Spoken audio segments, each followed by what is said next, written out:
Disclaimer. This video's information is being provided for informational, educational, and general interest purposes only. The information in this video is not intended to shock, enrage, or otherwise provoke the viewer. The sole purpose of this video was to raise awareness of true crime-related events.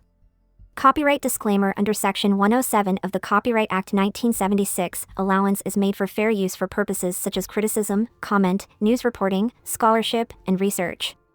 Fair use is a use permitted by copyright statute that might otherwise be infringing.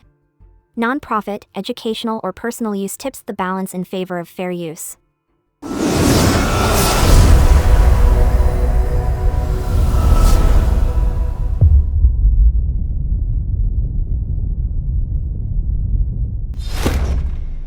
That we wouldn't want anybody to reveal.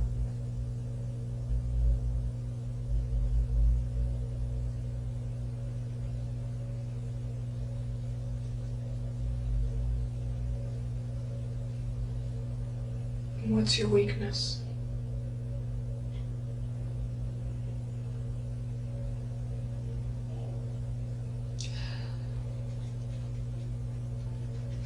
It's stupid and it doesn't really have anything to do with this too much.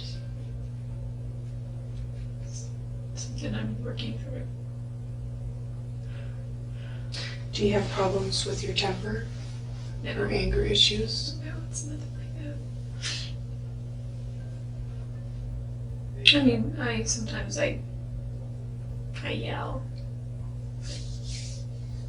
Nothing like, I wouldn't go as far as saying angry. I think it's just because I come from a family that yells at everyone. That's how they communicate. By yelling. I think they're just sort of desensitized to it. Like, after I moved out, I was away for a while, so when I come back to visit, it's like, you don't need to yell, I'm standing right here.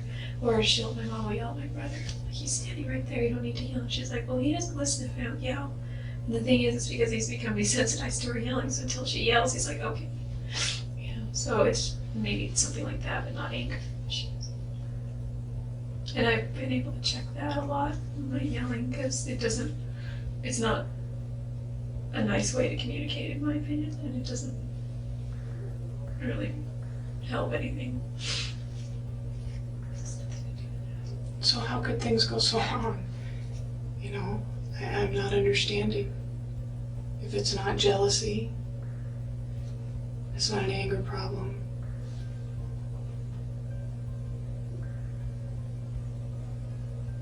You said you were afraid, or you nodded at least, that you were afraid. But I'm not sure what you were afraid of.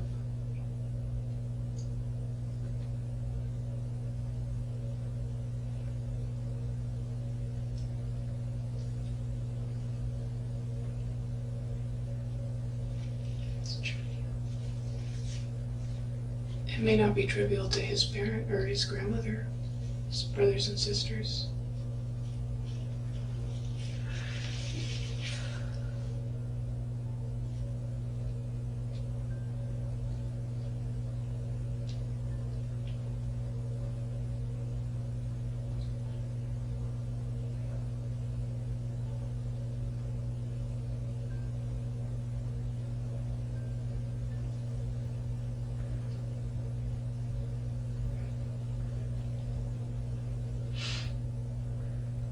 And I think any information that they could have to help understand, you know, who you are and what transpired that day is going to help them.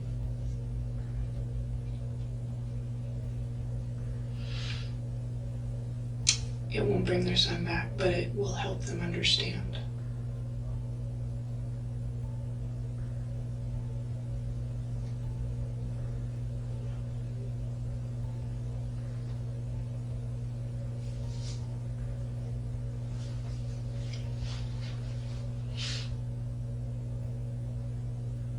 And I don't understand why you wouldn't do that for them. Because you obviously care.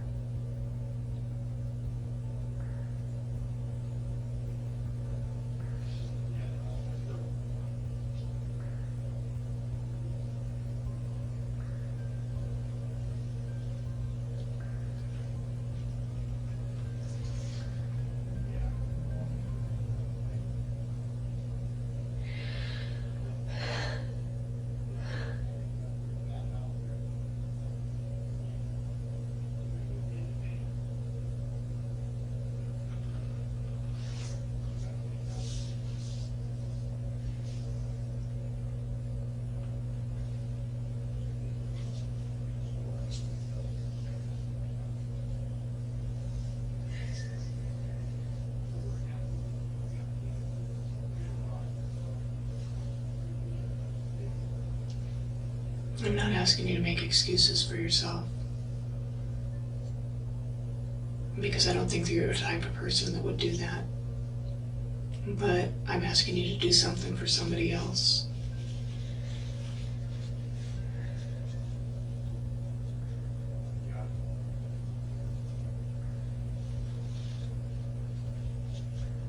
Somebody that deserves to know.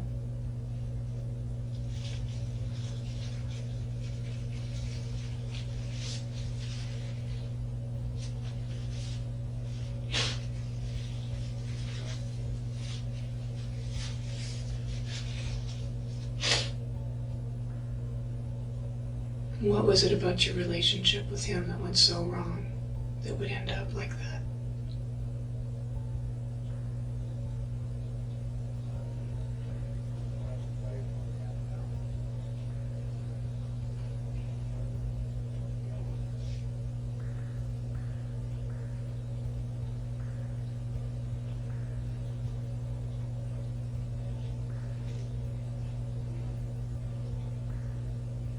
And if that wasn't your intention, then what was?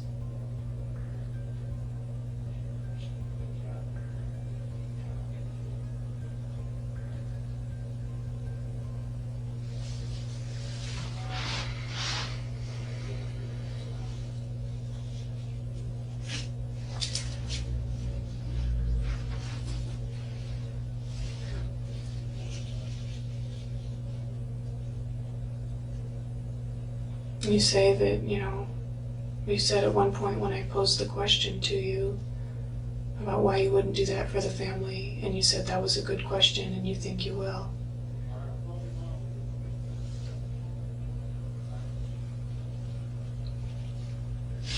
Pretty sure I will. Well, now's your time.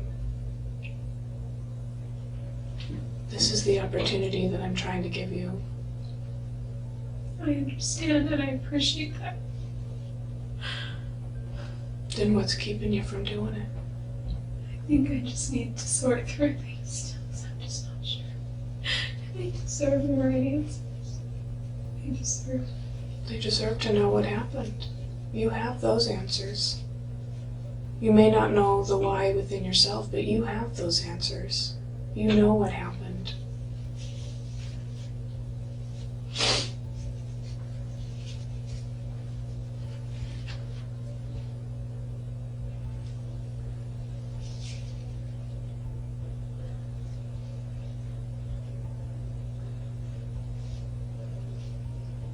You can still write them a letter when you figure out within yourself, some of the questions that you're struggling with. But in the meantime, you can let them know what happened. The facts of what happened. I don't have all the details. What details do you have?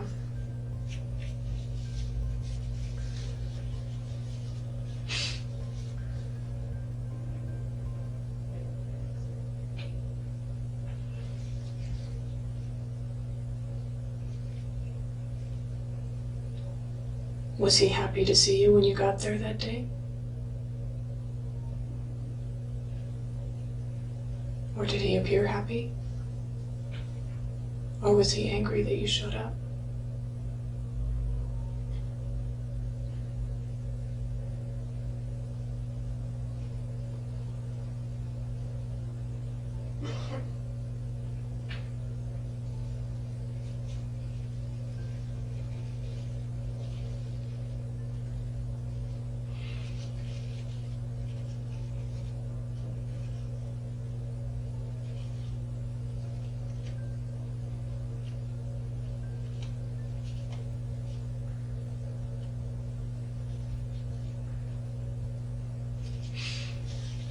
A whole week seems like I'm sure it does.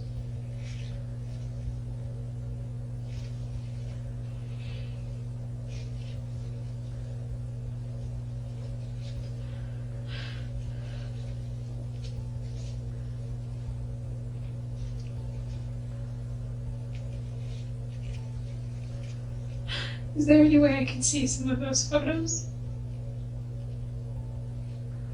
What would you do with him if you could see him? Just look at him. And do you think it would help you? I don't know if it would help me or I don't know, maybe it would. I don't know. I just think that, I don't know. Well, I know you can't tell me that you're not struggling in your mind, and thinking about what happened over and over and over again. At least what you can remember.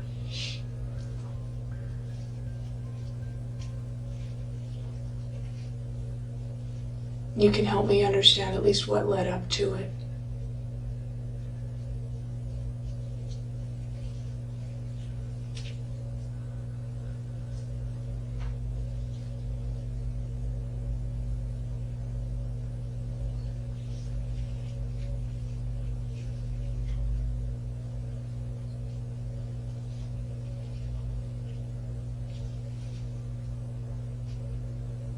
I don't think that you're a bad person. I think things got out of control, and you don't understand why. And I don't think that you're going to feel good about yourself until you unburden yourself and give the family some closure. Because at this point, what else do you have? What else do they have?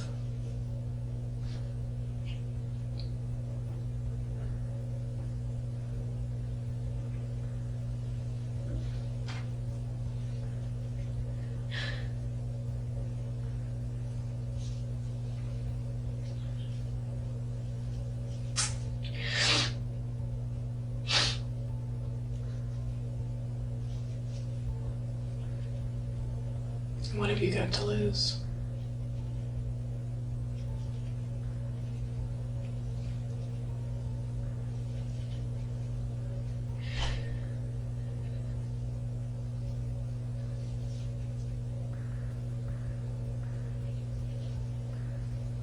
I've already lost everything. Then do something selfless.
Do something selfless, that quality that you admired in Travis.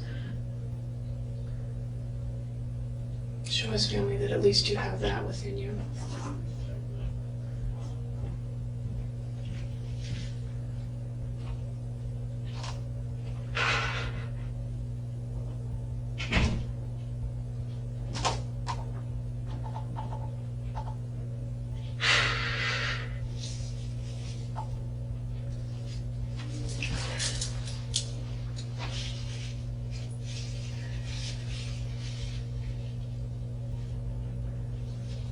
Even though Travis was a real jerk sometimes, he really cared about me.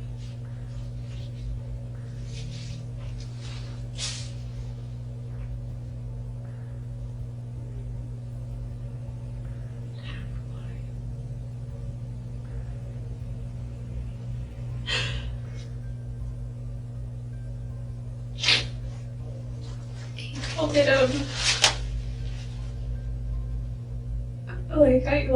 like if I had a reserve account, so to speak, like a picture was, where I had so many good things that we had done and shared and that I had done for him that even if I did something bad, you know, it's like making a withdrawal, but you still have a positive balance.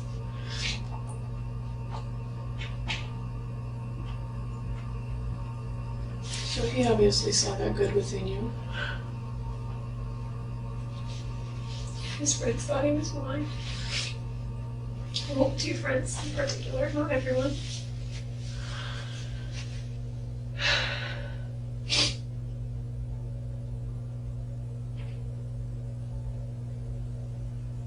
Was he? Go ahead. He wasn't mine though, he was just, you know, we were just friends. Sorry, what were you gonna say?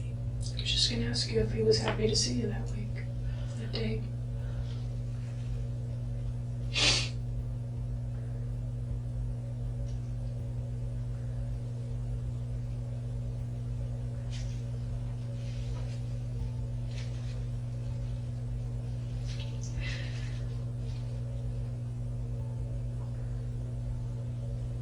That looked like you're saying, yeah, he was.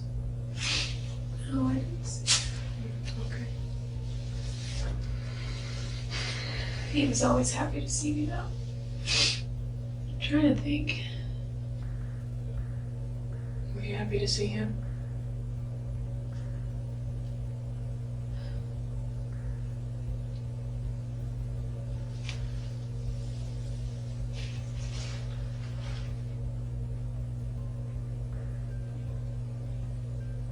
You at least know that.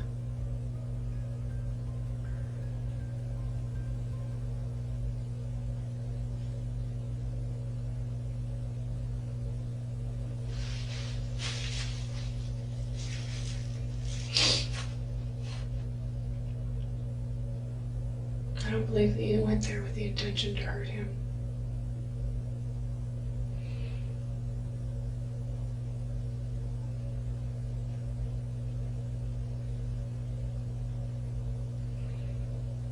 Maybe he did.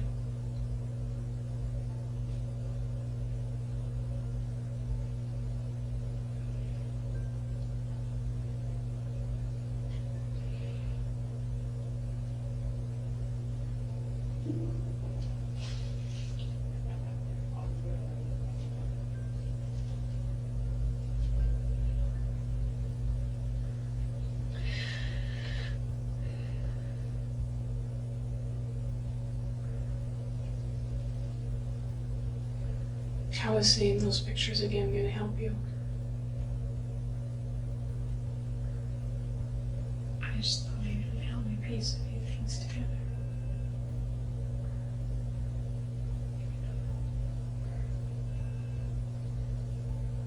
What is it that you're trying to piece together?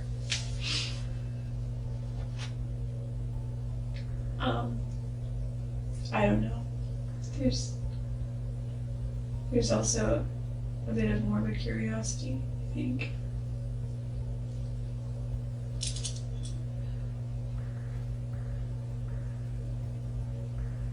I just want to see pictures of him. He showed me a good picture of him yesterday. Was it the one with him in the shower? Yeah, he had water all over his face. You took a nice picture of him. He would never let me take pictures of him in the shower. He was, you know, despite our intimacy, he was really private about his showers. You know, like he had a room. I don't think you've seen the room, but it was here. There's double doors here leading into the room, walk-in closet here, and a hallway, sort of short hall here that went this way. And there was a bathtub here, a shower here, and the bathroom here, a little enclosure. And so if he was taking a shower, you couldn't see if you were in the bedroom unless you walked down the hall. And I never went in the bathroom when he would shower because he was just private about it. You know, it's not like we were a married couple ever. We had a time and we did something, and then after that it was, you know, we weren't a couple, so. Are you saying that those pictures were taken without his consent? I'm just saying that whoever took those pictures must have, I mean, it's hard to imagine because I got pictures of him once shaving, and that he was already weird about that. Well, Jodi, when you say things like that, it's obvious to me that You don't want to do the right thing for the family. You don't want to unburden yourself. You don't want to give them closure. And you're jerking my chain. Because there's no doubt, and I've already told you, there's no doubt in my mind or anybody else's mind that you were responsible for his death. And I don't appreciate my chain being jerked. I don't appreciate you thinking that I'm some sort of fool. Well, the detective said he has pictures of me. I've seen those pictures. They were taken the same day. Well, certainly not the same time. Within the same time frame.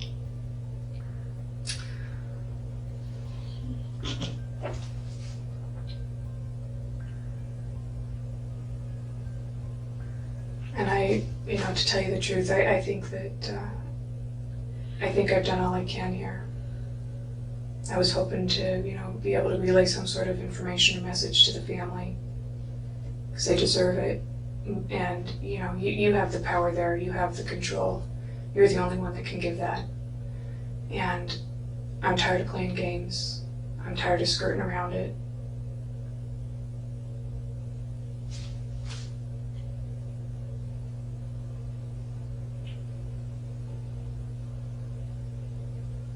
And I guess I just leave here today and leave them with the image that they have of you.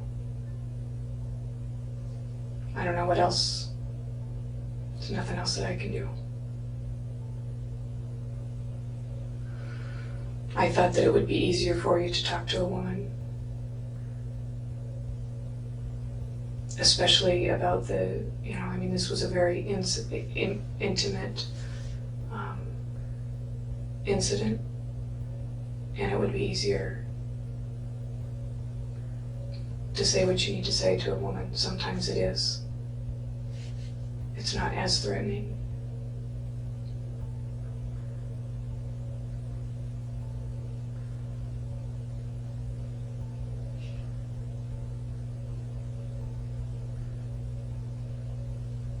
But unless you're willing to give me something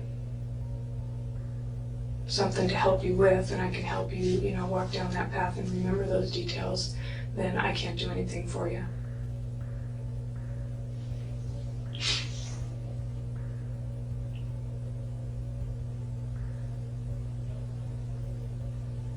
And you need to decide whether you're going to give that family closure or leave them with the picture that they have of you and wondering why their son died.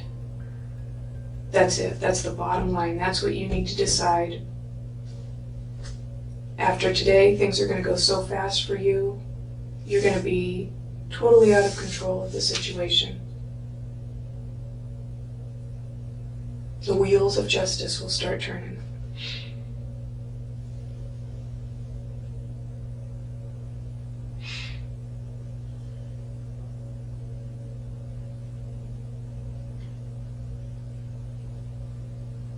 And I can see that you want to do that. That's clear. I can see that. I understand that you're afraid and that you're horrified about that person within you that could do something like that. But it happened, and it's a done deal, and you did. At least you can do is tell the family how it happened so they can understand why.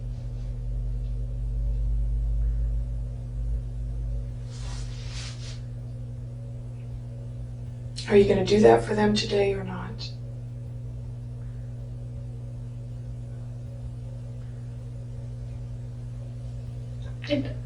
I'd like to,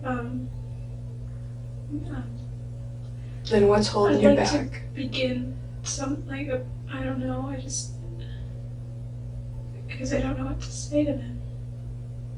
Well, let's throw a few things out. You said you were sorry. Yeah, I'm sorry, seems so meaningless. Of course I'm sorry. Unless you back it up with something else as to why you're sorry. You're right.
Give him something, Jodi. I mean, did you guys get into an argument that day?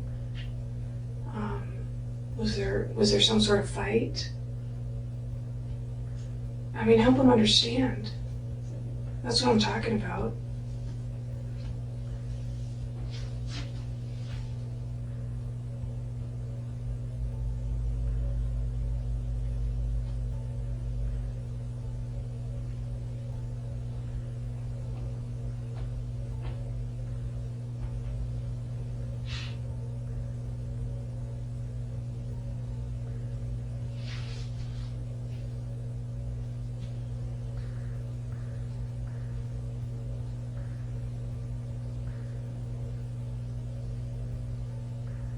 I mean, do you think you're going to get this opportunity again to sit down and just have a free-form discussion?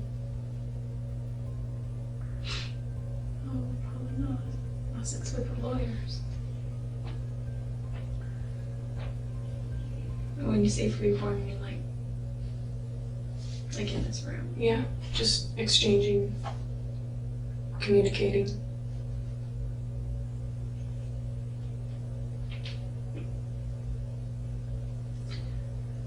There's not going to be any situation or place that's going to make it any easier for you.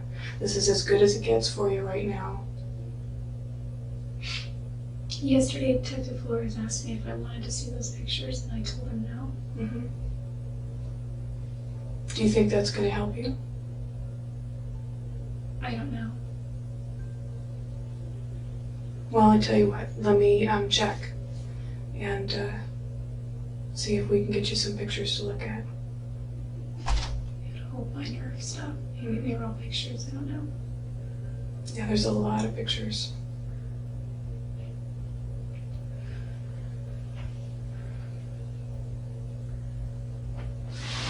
I'll be right back.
Jodi, Detective Flores has the binder with those pictures, and he's not here in our office right now.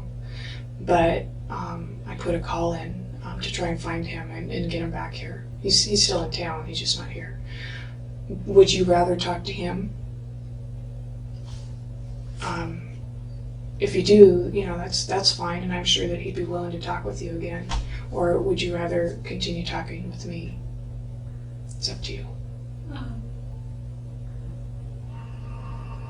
I don't really have a preference, I guess.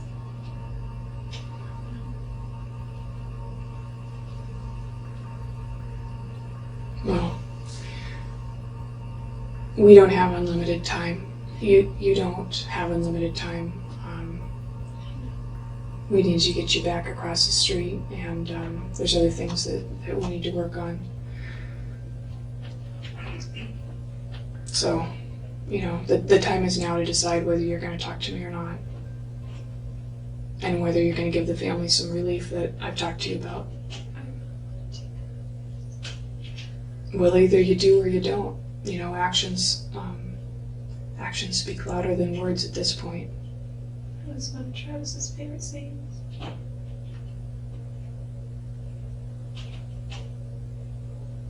If you really want to do it, then do it. It's not going to benefit you or them to wait to do it.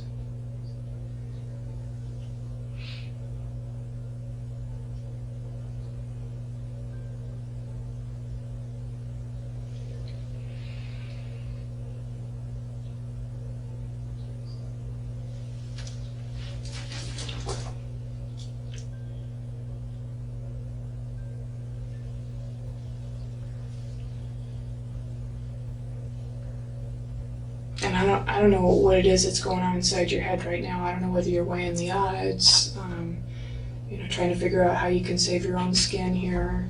Not interested in saving my skin.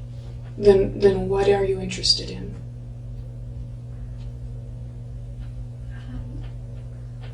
Well, I am definitely interested in giving his family closure. I'm also interested in maybe a little bit of closure for myself. I got a flat tire on the way to his funeral and was not able to go. I was in weed and my flight was in Sacramento, and it was early in the mornings. There were no tire places open when I missed my flight. And even if I had driven as fast as I could get there and didn't get pulled over, I still wouldn't have made it on time for his funeral. Don't you think that it's going to make just a little bit of difference inside yourself as far as that closure goes, if you know that the family at least has something? Yeah. If anyone deserves closure anyway, it's them, not me. But I think that's kind of why I wanted to see those pictures. I don't know if that will help or not. I don't see how it would help. I think it would, you know, if anything, make you more upset. I mean, you know what happened, you know how it transpired, you know the end result and what the end result looked like. Maybe it'll help me process. I don't know.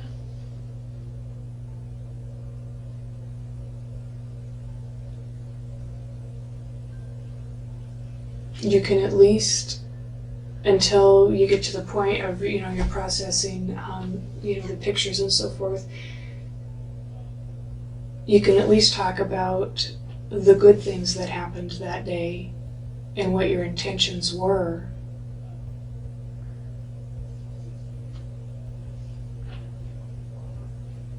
You know, maybe you can't bear to talk about the actual act itself, but you can at least talk about the events that led up to it. Happy or sad. There had to have been some happy, because I saw all of those photos.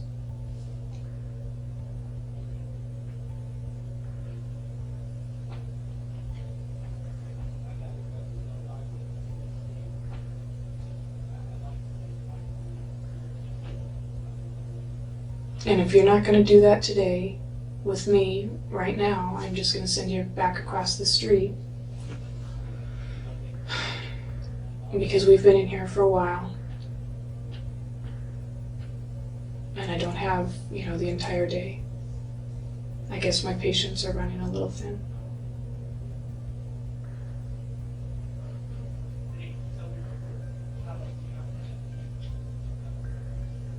I have a lot of letters to write, though. Mm-hmm.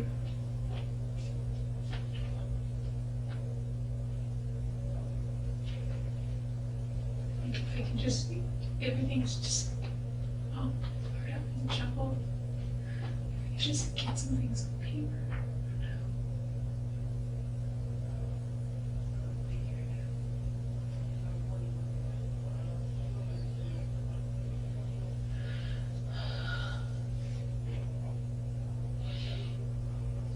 Do you not trust what I'm going to do with this information when you give it?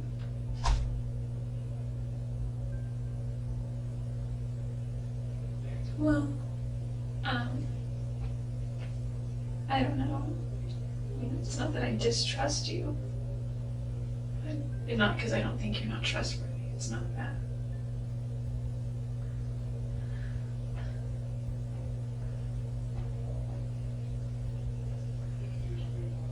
If you give me a specific message to give to them, I promise you that I will relay it in the way that, in the context of what you put it.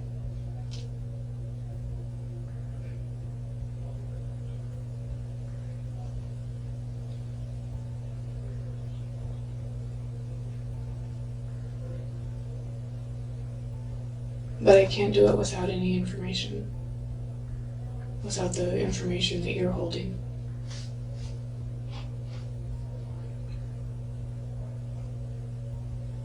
So therefore, if that's how we leave it, I'm not going to say anything to them.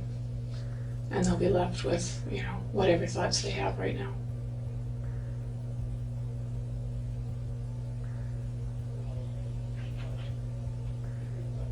And if you think you're feeling grief over this whole incident, think about how they feel. For once, think about somebody else.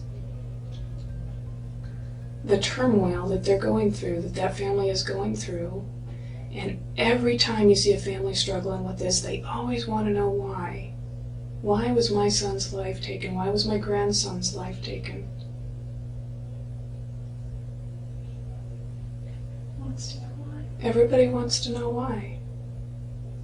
And maybe you don't have that why, but you certainly have the events that led up to it, and then they can make their own decision as to why.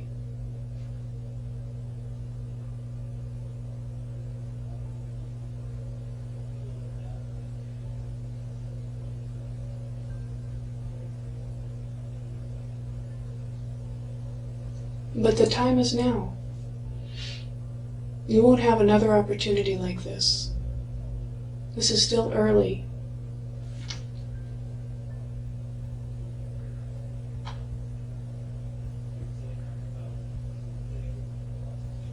And if you want to talk to Detective Flores as opposed to me, you can do that. Like I said, I thought it would be easier for you to talk to a woman who could relate to some of those feelings.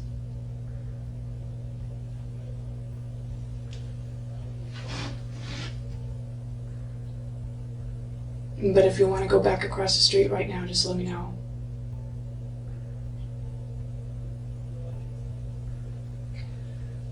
I kind of do want to talk to him because he has been in contact with with Travis's family a lot. I Okay. don't know if that would make any difference, but I know that he already talks to them on a regular basis. Yeah, and I'm sure that, he has somewhat of a relationship with them.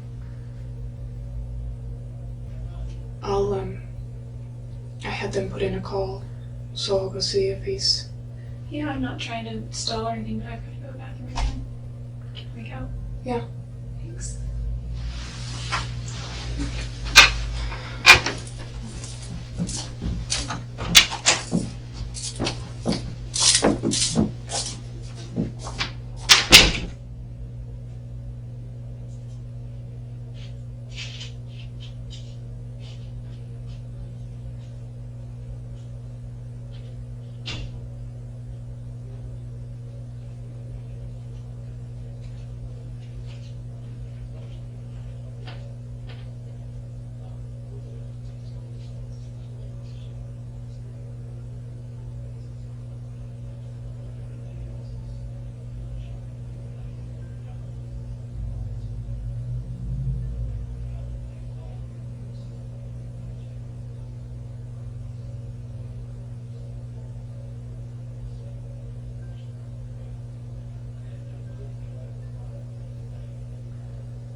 Oh. Rachel called me and told me that you wanted to talk to me. I was just on the phone with Travis's sister, and I told her Which sister? Smith. What'd she say? She has a million and one questions. More questions now than she had before. And I don't have anything to give her. Part of it because I can't give certain information yet, but the other bit is because I don't have a lot of information. I need more information. Are you doing okay? It doesn't matter how I'm doing. It does to me. Thank you, but it doesn't matter.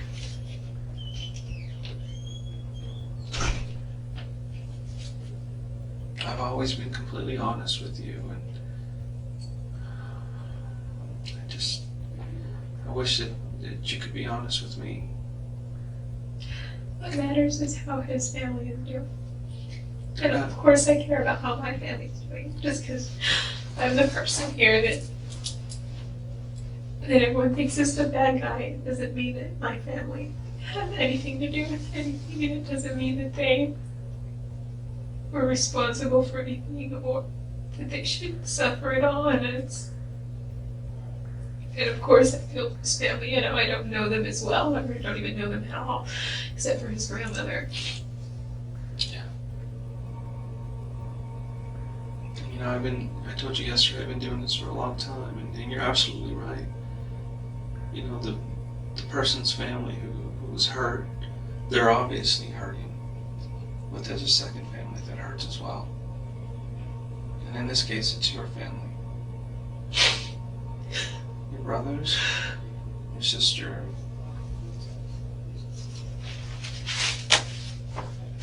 your mom and your dad.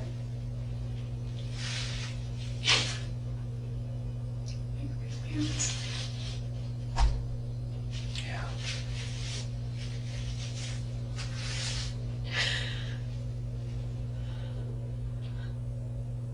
I just wish it wouldn't hurt, because it would be so much easier for me. Not that I deserve to have it easy, but I don't think you're ever going to be able to take that away from them. I think they're always going to hurt. Now, the only thing that can solve that is time. you're right about that.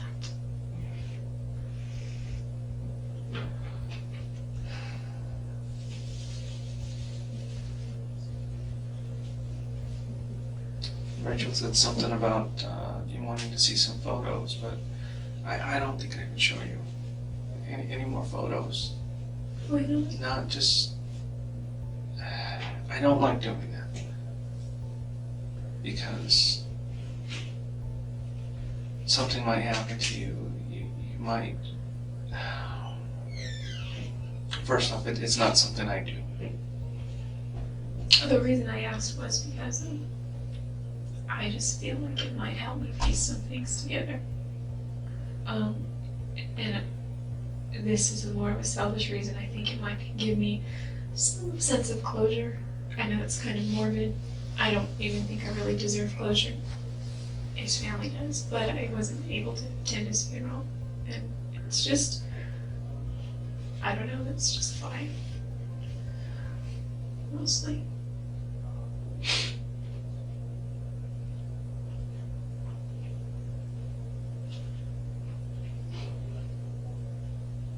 What is it you want to know about the photos? Do you want to see the room? Do you want to see the bathroom, or do you want to see him? Or is it the photos before it happened that you want to see? I think the photos of after everything.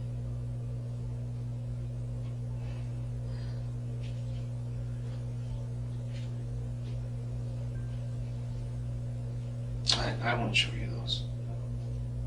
I won't, and not in good conscience. I can't do that. Is there any that you can? No. I can't do that.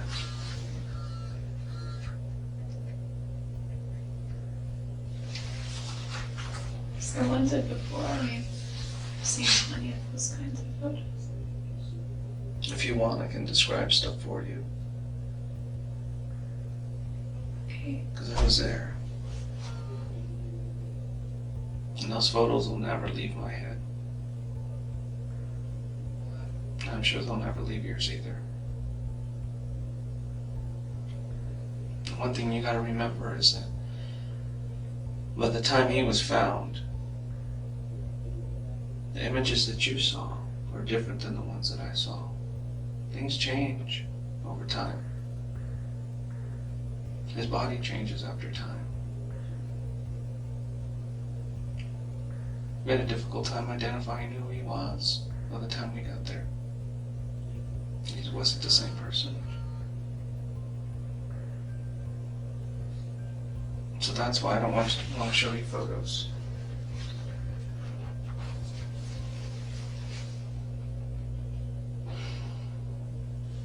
What about photos of just the room with him not in it? I don't know. Maybe it's just... I don't have them with me here, but as soon as I get a hold of them, another detective has them right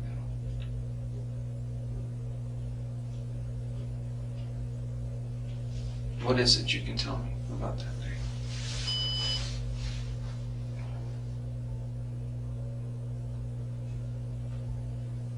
Really not much. Something's kind of blurry. Was he expecting you to show up that day? He wanted me to come. But you didn't want to. Oh, I told him I was going to Utah. Why did you decide to go then?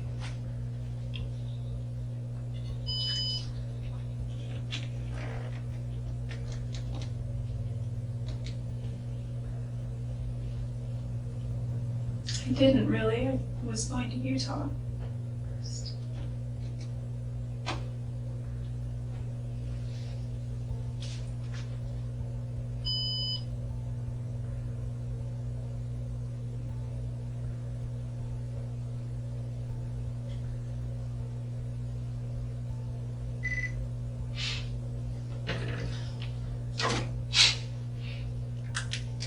Leave it off.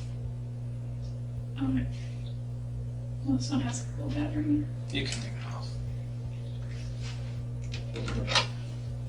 Just me and you.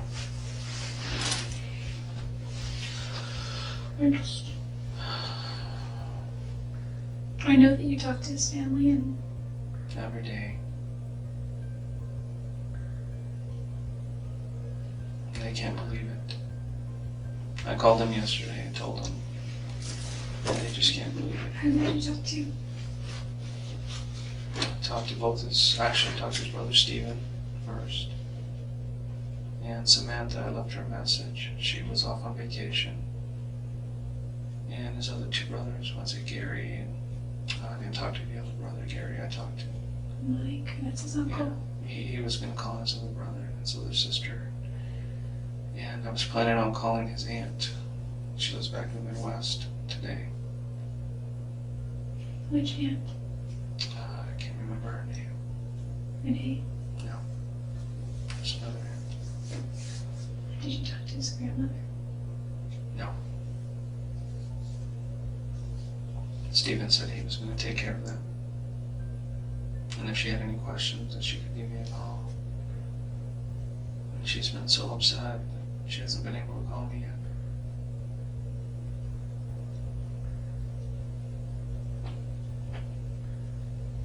Is there something that you want me to tell them? The things that keep coming to my mind wouldn't help them at all. Wouldn't comfort them. It wouldn't just be cliched, meaningless words.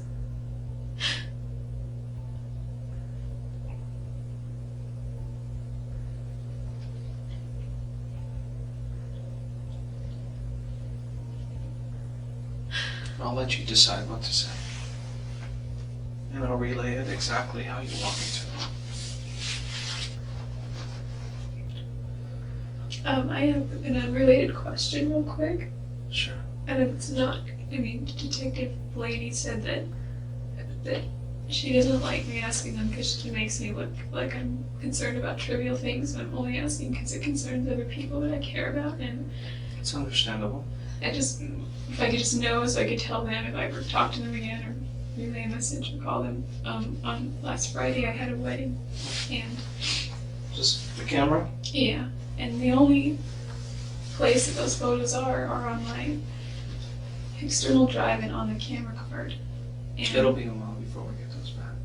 okay, but if they can just get to the right person, because that's the only thing they have for their wedding. I'll be absolutely positive to give those to the right people. I was going to edit them and assured. make them look really nice, but You know, they can probably take them and edit the pictures. But who are those two people Oh, those pictures belong to? Brian Neiman Okay, is his name. all right. Yeah, talking to your mom, I think she mentioned something about that. And also on my external drive as well, maybe my computer and hard drive too, there were pictures of my little sister and I. And for whatever reason, she's in some kind of rehab program right now. New photos? Yeah, well, pretty recent ones that she had of her prom night and of her and I that we were just goofing off. So they're her and I together, and my mom was going to send those, and also my little brother. She was going to send some of those, and even if she doesn't send them, she wants them. So, I mean, I kind of took them for her, so they sort of I belong to understand. I mean, you're worried about other people right now. And But you also need to understand that these people, right now, that stuff is not important to them. I know. So, I mean, that's Well, good of you. I mean, I you're mean- thinking of them, but they're not thinking about pictures. They're not thinking about stuff like that. Well, They're worried about you. Eventually, they're going to want those. I know I that know. she would want those. And did you also take my journals? Yes. All three of them? So,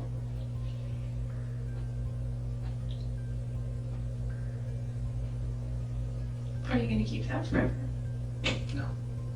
I'd like to return them to you someday. I just, well, I'm probably not going to get anything back. But I know that my mom made a mention of saying that she likes the way I write and she's always wanting to know my business.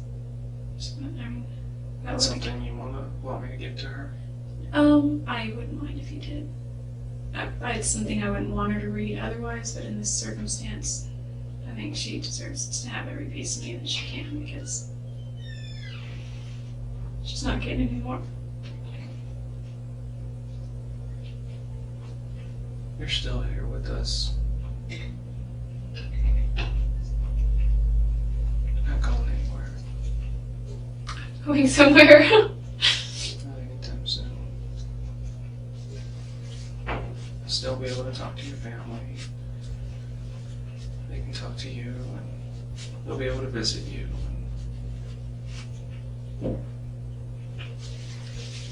You don't have to buy cash. I heard you can buy cash on the books there, so that, or on my book or whatever it's called, so that I can get a few things that I might need in there. I don't know what it would be, but I don't know about the situation here, but once everything gets transferred over to Phoenix, it's a different story.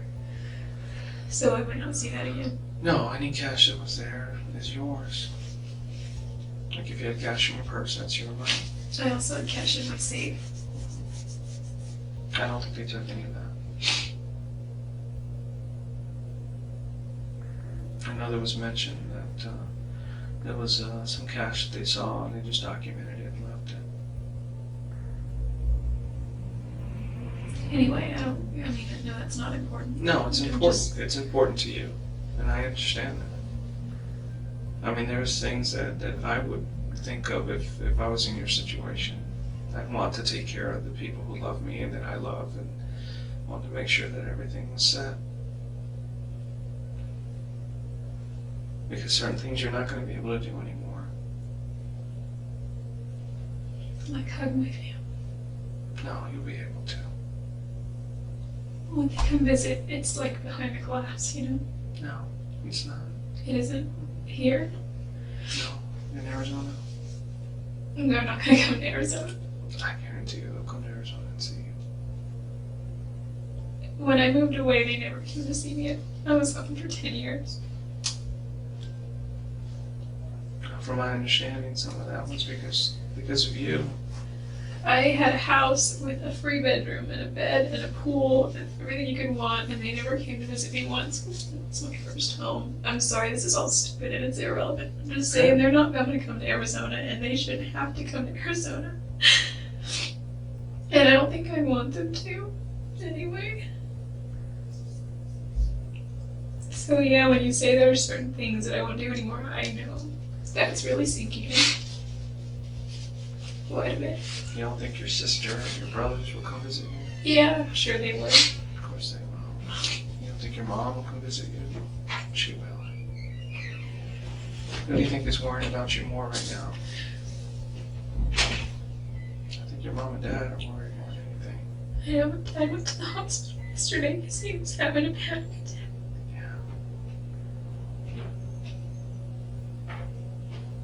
And he gets these things where they just can't get his heart rate down. And it's not, I mean, I haven't really been the cause of any of that prior. It's just happened. Yesterday I have everything to do with it. It doesn't even matter. I mean, he's had a long life. Every breath he takes right now is because of modern technology. So it's bought him a lot of time, but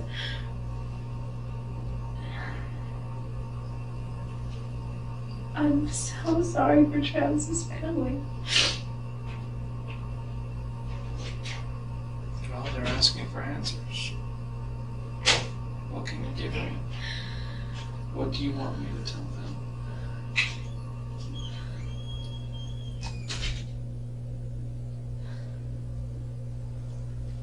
I will tell them anything that you want me to.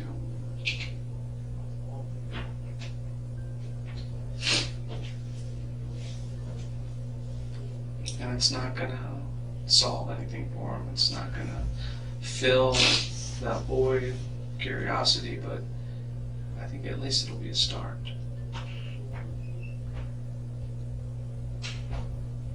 What is it you want to say? I will call her as soon as I'm done talking to you.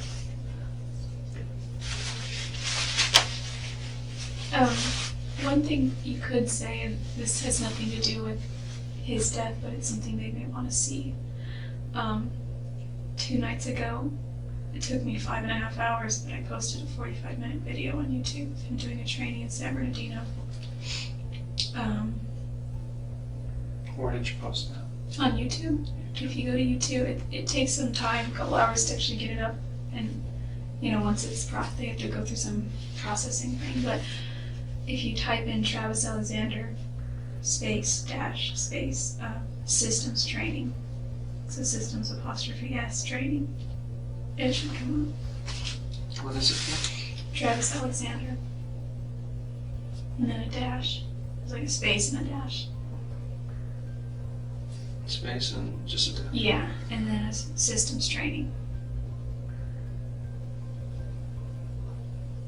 Apostrophe on an S. I don't know if that makes a difference, but that's exactly what I titled it. And then his friend Chris Hughes gives about a 6.5-minute introduction to him, and then Travis gets up there and does a 30-minute training. And he talks a lot about what's in the introduction to his book. He talks about his grandfather, Vic. He loves his grandparents. Yeah. He still loves his grandparents. Yeah. He loves his parents and his family, and you and I have similar beliefs, and we know he's okay now. I know, and I know that he's okay, and I know he's in a good place, and I know that that doesn't make it any better here for anybody. But there's always that but. I think he's waiting for you to give relief to other people who are still here with us. And you know you have to. You can't leave it unfinished. It's the last piece of this puzzle.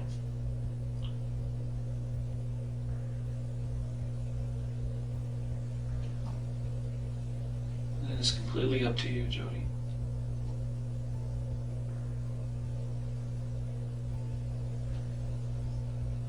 Like I told you yesterday, I have details on how things happen. There's ways to figure out. But the biggest question that everybody always asks is why? It's the biggest question of our life. It is. Why are we here? Why do we suffer? Why do we go through the things that we do? Why do we hurt each other?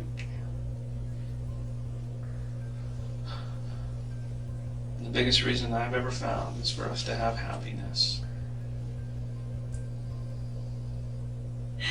We're here to have I think you're right. happiness. In whatever situation that we have. No matter where we're at, who we are, and what our situation is, we can at least try to be happy.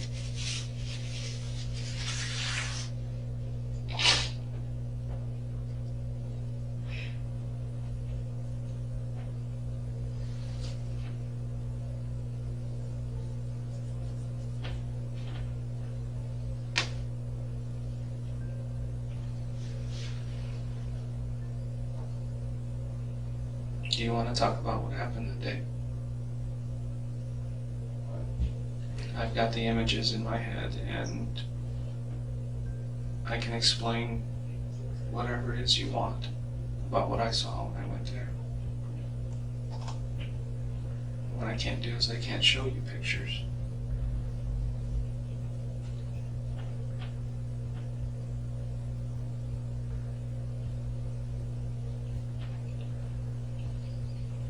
What time did you get there that day?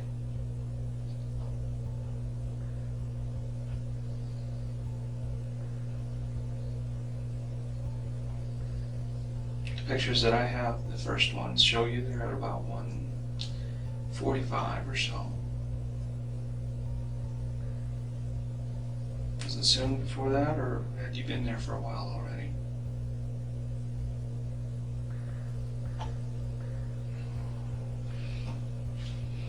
I know his roommates are off at work during that time and don't come home until about 6:30, 7 o'clock.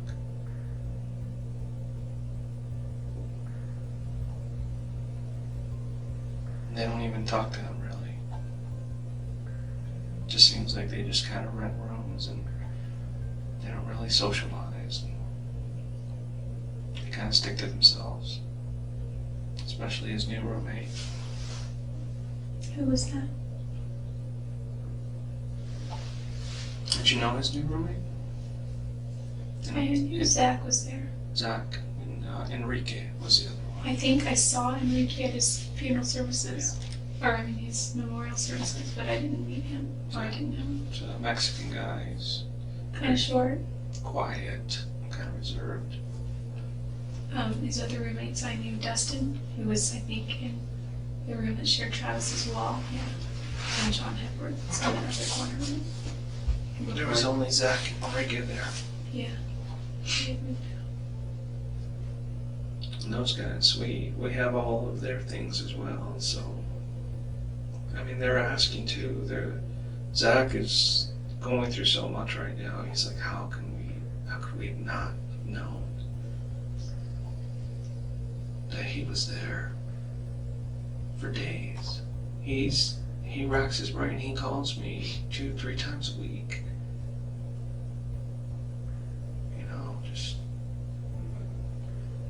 just goes over and over in his mind. He has no idea. And he was the one who first went into the room and found him. He's the one. I've heard so many rumors about how that happened. Yeah. Other friends came over looking for him, and they went into the room. There's a few of them. They came out, and you know what? They'll never be the same. You know, when you see something like that, it's difficult, especially when it's somebody you know, somebody you love.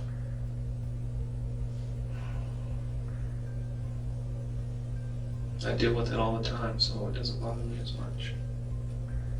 You must have to remain detached quite a bit. You know who I usually get attached to is the people I'm talking to. To you. You're the one that I'm going to remember. I remember him, but I didn't know him. I will remember you.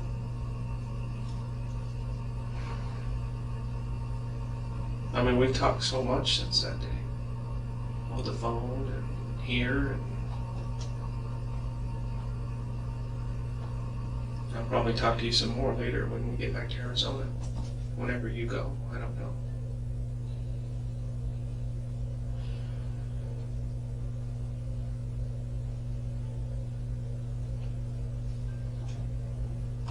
Stop it hurt anybody. I know.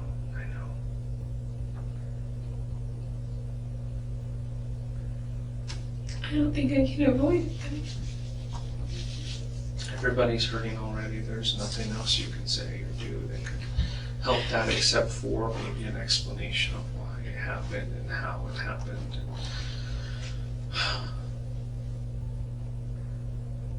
It's not my job to have an opinion of you and your personality and your character. It's my job to sit here and talk to you and get the facts of the incident and present those to the court and whoever else needs to know.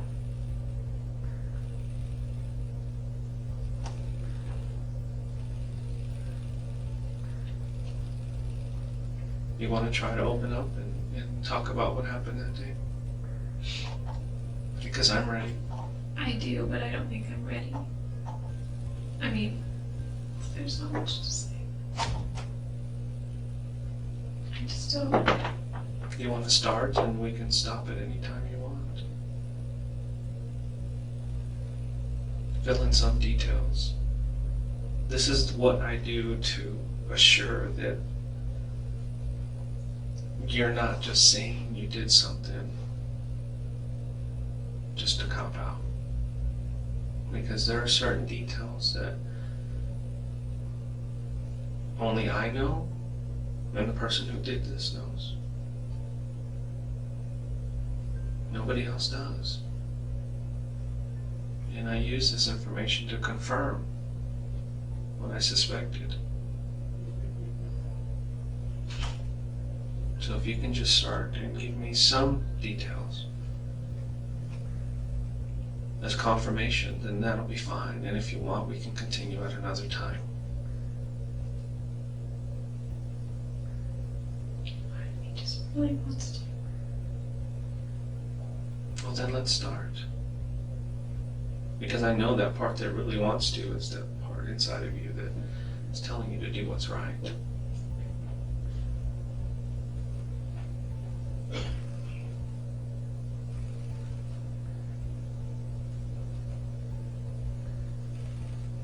We don't have to go over details, all the details.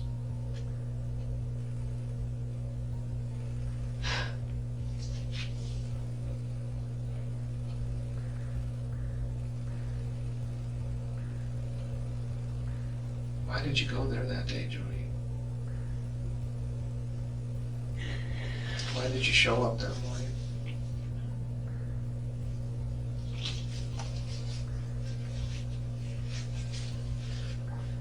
I have questions too. Were you going to try to convince him not to go to Mexico? Were you going to Oh no. try to convince him to go on a trip with you? Or No, he would never not go to Mexico. I would never want him to not go. He was gonna see Chichen Itza, and it's on the list of 1,000 places. That's one of the things I want to do in my lifetime.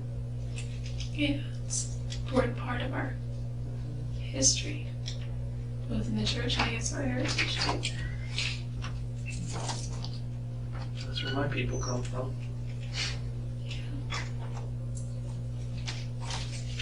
So why were you there that day? Please tell me. Did you just miss him? Did he call you? Did he miss you? What was it?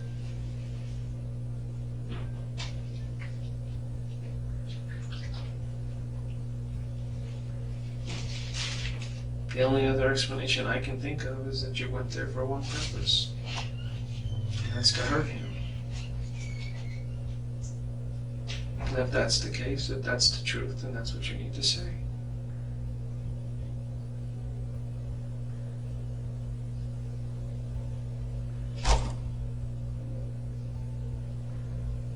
If you want me to call and tell his family that you're sorry and that you apologize for what happened, I can do that. Whatever you want. This is your time right now.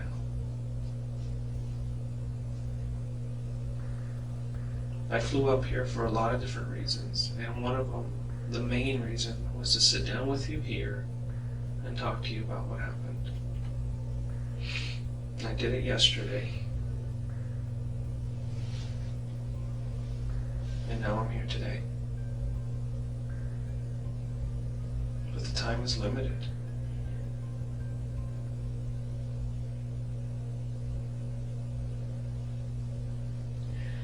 There's so many things that I want to say. Start with one. Start with the beginning.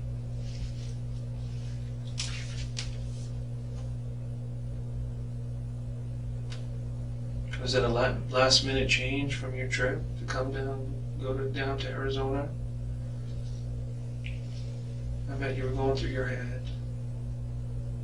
Should I just go, or should I just keep going to Utah?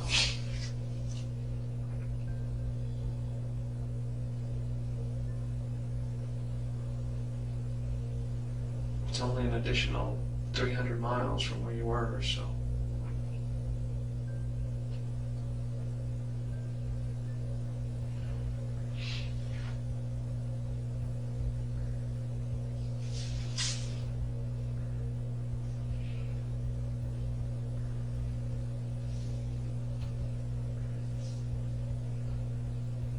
Jodi, your time's running out. I'm not going to be able to talk to you anymore. And I want to.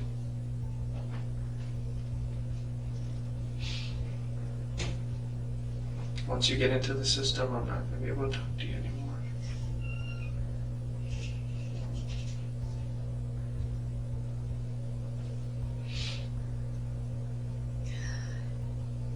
You leave so many questions unanswered for me, and for his family, and for your family.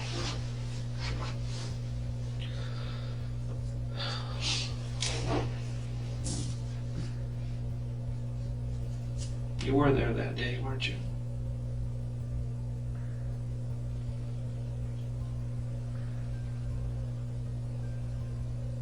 Were you guys alone?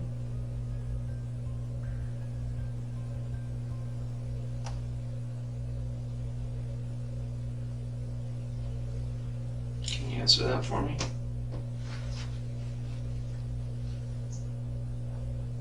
Were you guys alone?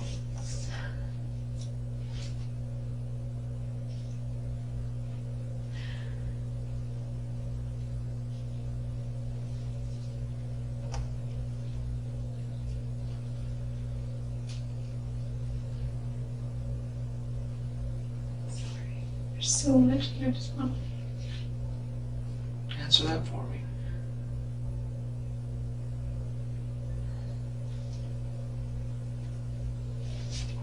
Should I be looking for somebody else?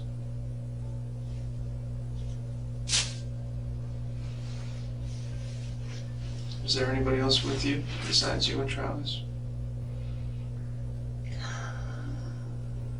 Are you protecting somebody else?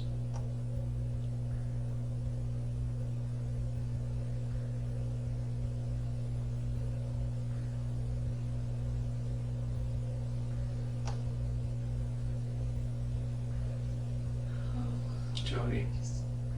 I'm sorry, I just don't know what to do. I'm trying to just figure it out. I'm right here. I'm right in front of you. This is what you need to focus on right now.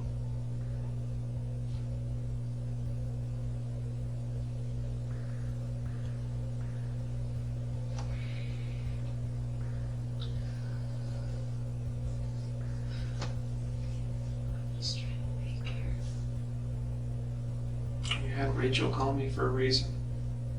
That's why I came back here. call you about those photos. But I also thought that because you communicate with his family more regularly, I don't think she's done. I just don't know what to say. They deserve to have some peace. Well, you want me to ask you a question that they've been asking me? Maybe you can answer it? Same question I've been asking you. Was there somebody else with you? That's the number one question that his whole family has been asking. What do I tell them?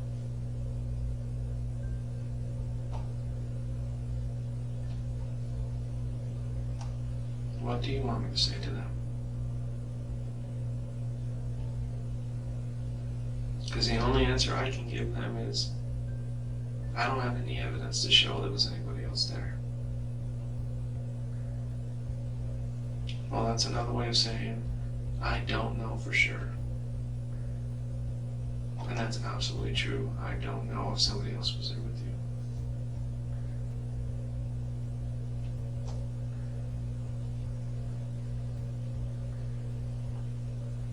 Please give me that at least. For them.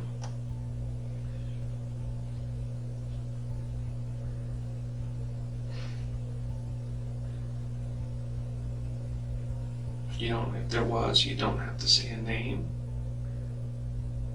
It's a simple yes or no.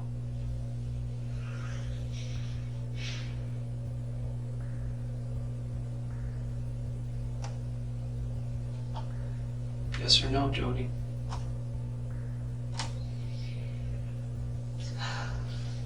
Look at me.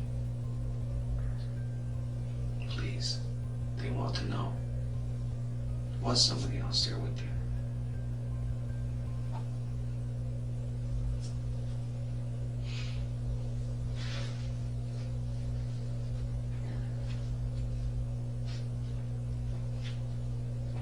I'm just trying to think.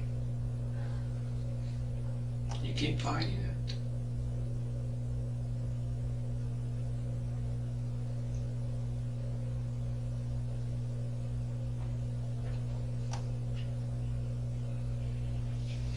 What happened to me today and from here on out with them?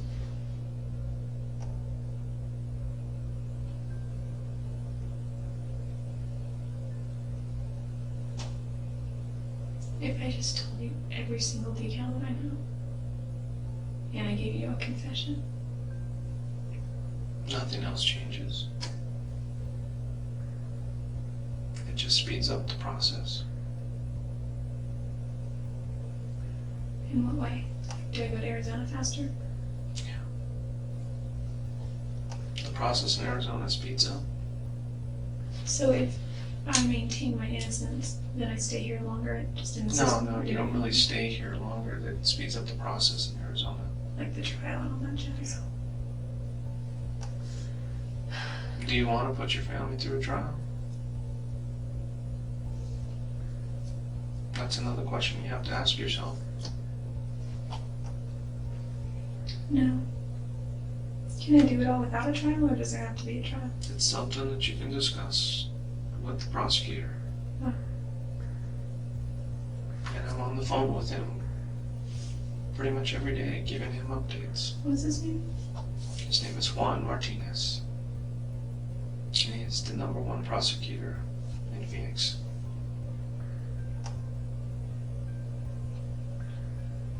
Well, at least in my book he is.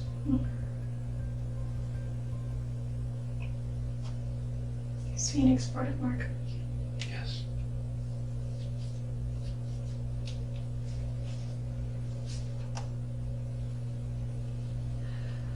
I wonder if I should just get a lawyer first. That's completely up to you.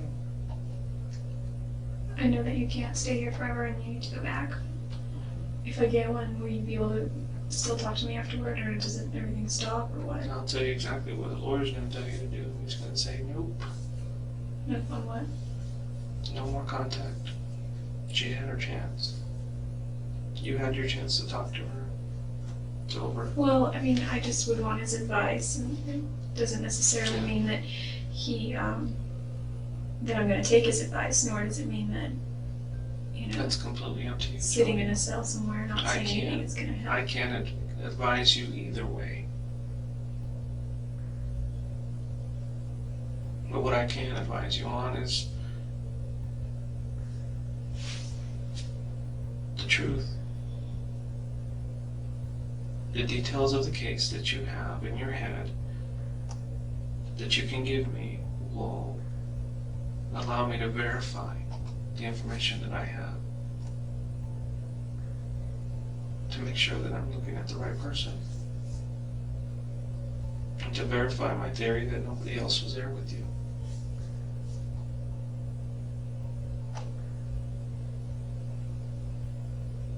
It's like I said yesterday, there is no doubt in my mind what happened there that day. A couple of details that I don't have. How it started and why it started.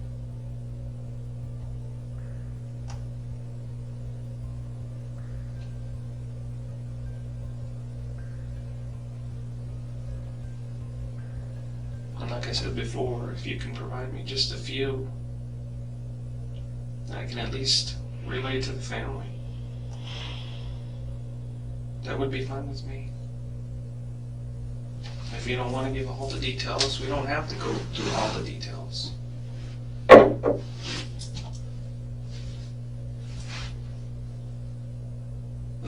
let's at least start.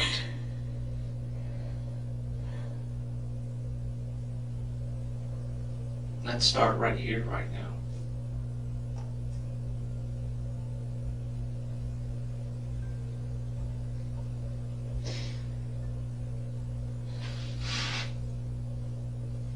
If there's a question that I ask you that you feel like you don't want to answer, you can say, no, I don't want to answer that right now. Okay, just hold on a second.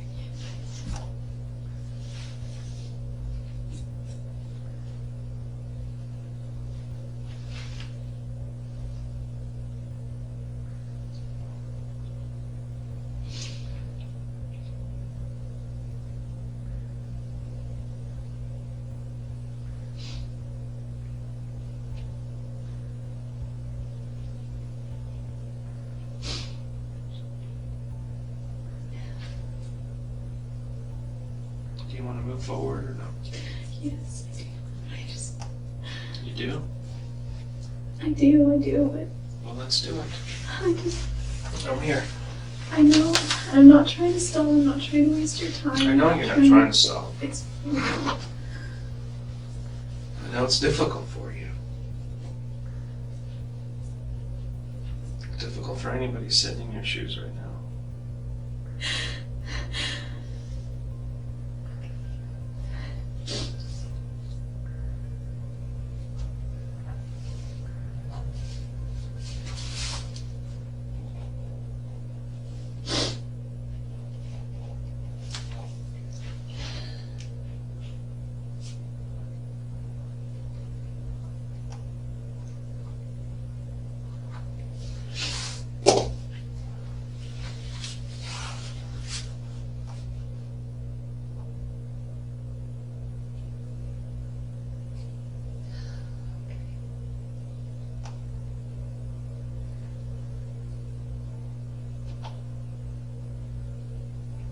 You decide.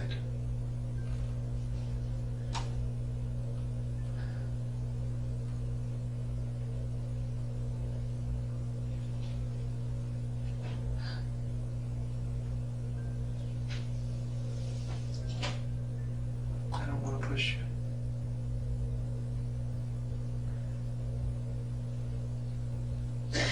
It's your own free will.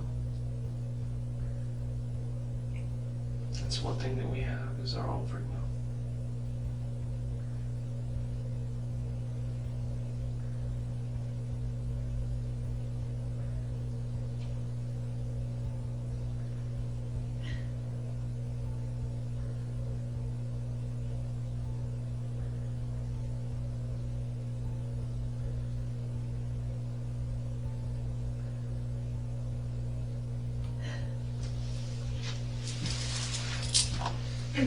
it's all really blurry. It really is blurry.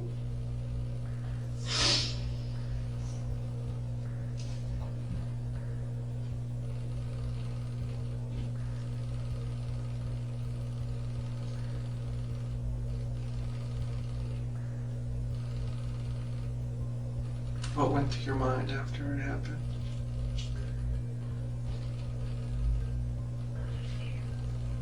A lot of fear? What did you think when you were driving away? I'm scared.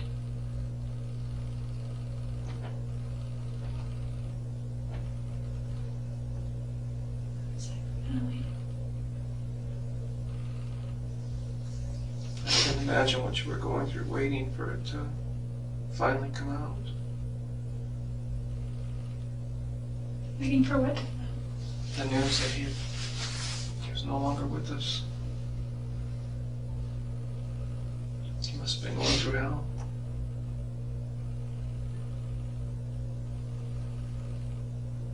Every day that went by, what were you thinking?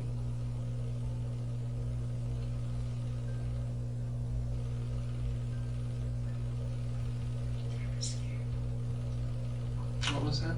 I'm scared. I'm sorry. It's okay. And you just went on with your day like nothing had happened. I can't do. You had to.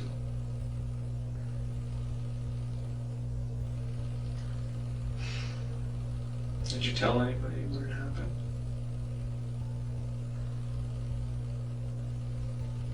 It must have been hard.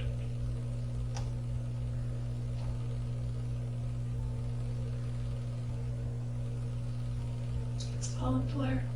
Can I please see those photos? As soon as I get back, the detectives went to Reading to go pick up the rental car that you had that day, and they took the photos. There's probably something in the rental car. Like what? Maybe blood. In the trunk, in the back seat. That's what we're gonna look for. So I was just thinking maybe the handles, lock, steering wheel, something like that. Things that get touched. is that what was going through your head when you left? What did I leave behind? What did I touch? No. What was going through your head when you left his neighborhood there? Just had to run.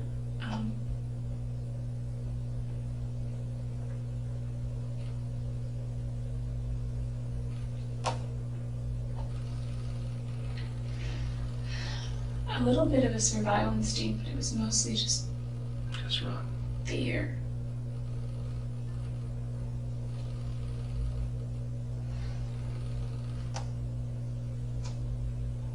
Are you worried that his roommates were going to get home soon? I was Did you even think about that?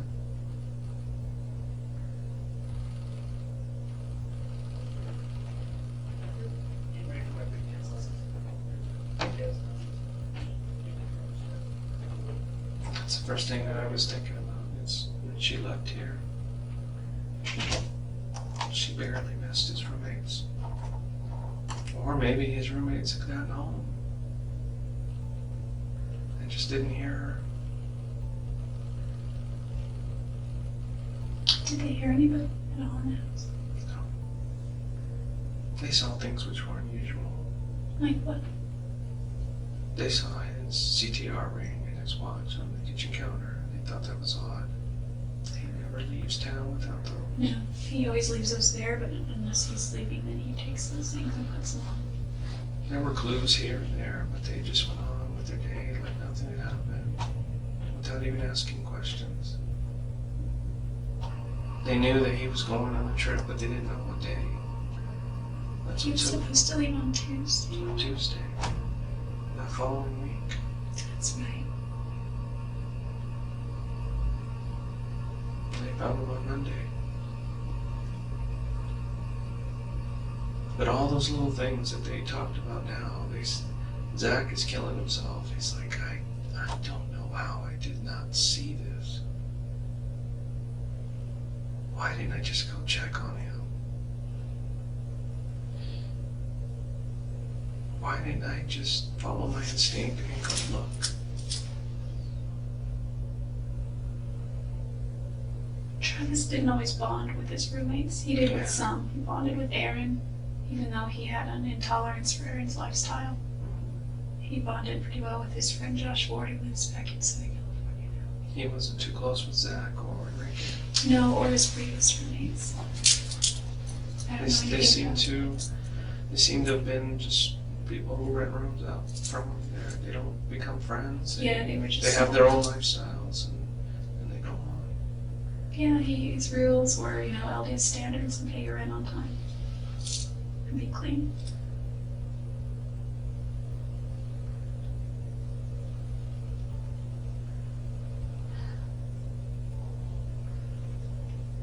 What time did you leave there that day?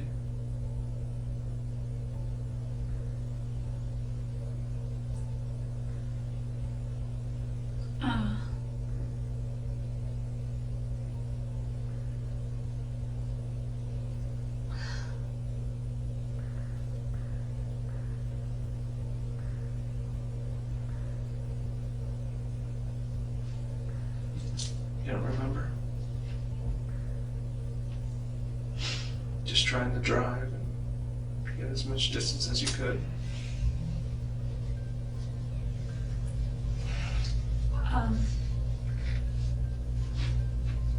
How long were you in the house after it happened? I know you tried to clean yourself up and clean up what you could. Wasn't. It didn't take too long, but you did. Why did you throw the camera in the washing machine? We found blood in the downstairs bathroom where somebody had tried to wash their hands. There's blood on the outside of the washing machine. There's little things that give us clues to what you were doing afterwards. Do you remember those things? No. You remember something.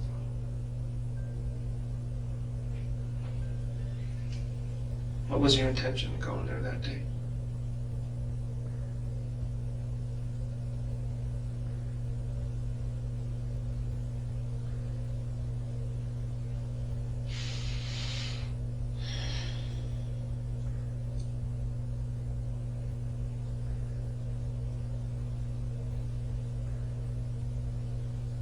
What was the purpose of the visit? The same as before?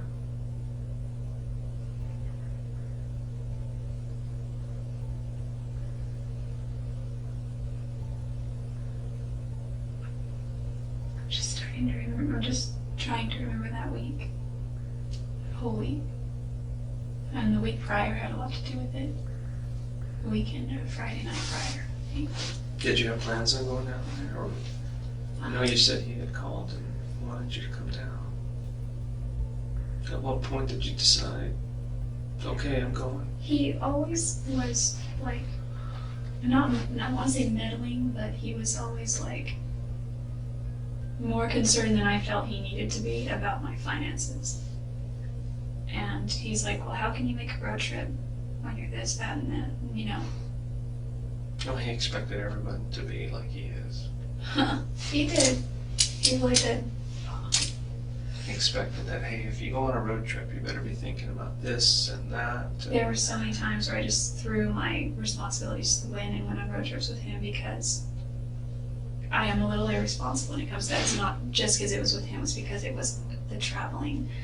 And, when he leaves, he usually makes sure everything is planned out. and that he has enough money for it. And you just gotta take off sometimes. Yeah, I guess. You're a very, very free spirit. And it's I've known not. that from the beginning. Sometimes it's good, sometimes it's not so good. What gives you the indication, like when you say you know that from the beginning? I'm talking to you.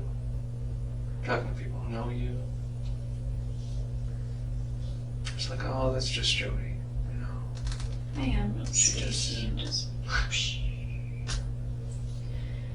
When you want to go do something, you just go do it, and you'll deal with the consequences later. Yeah.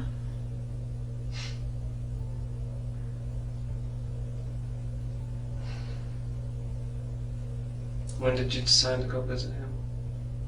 At what point? Were you already on the road, or was it from here Did you already know you were going to go visit him when you left here?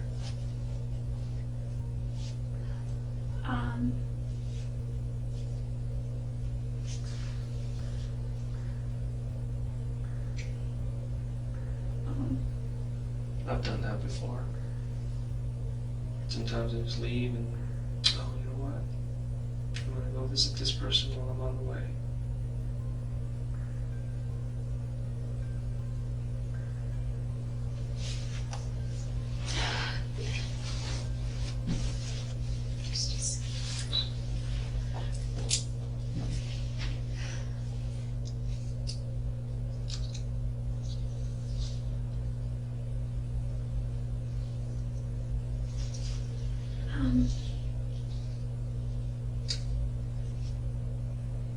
You know, go ahead. Did you see any of his roommate's cars out in the driveway when you left?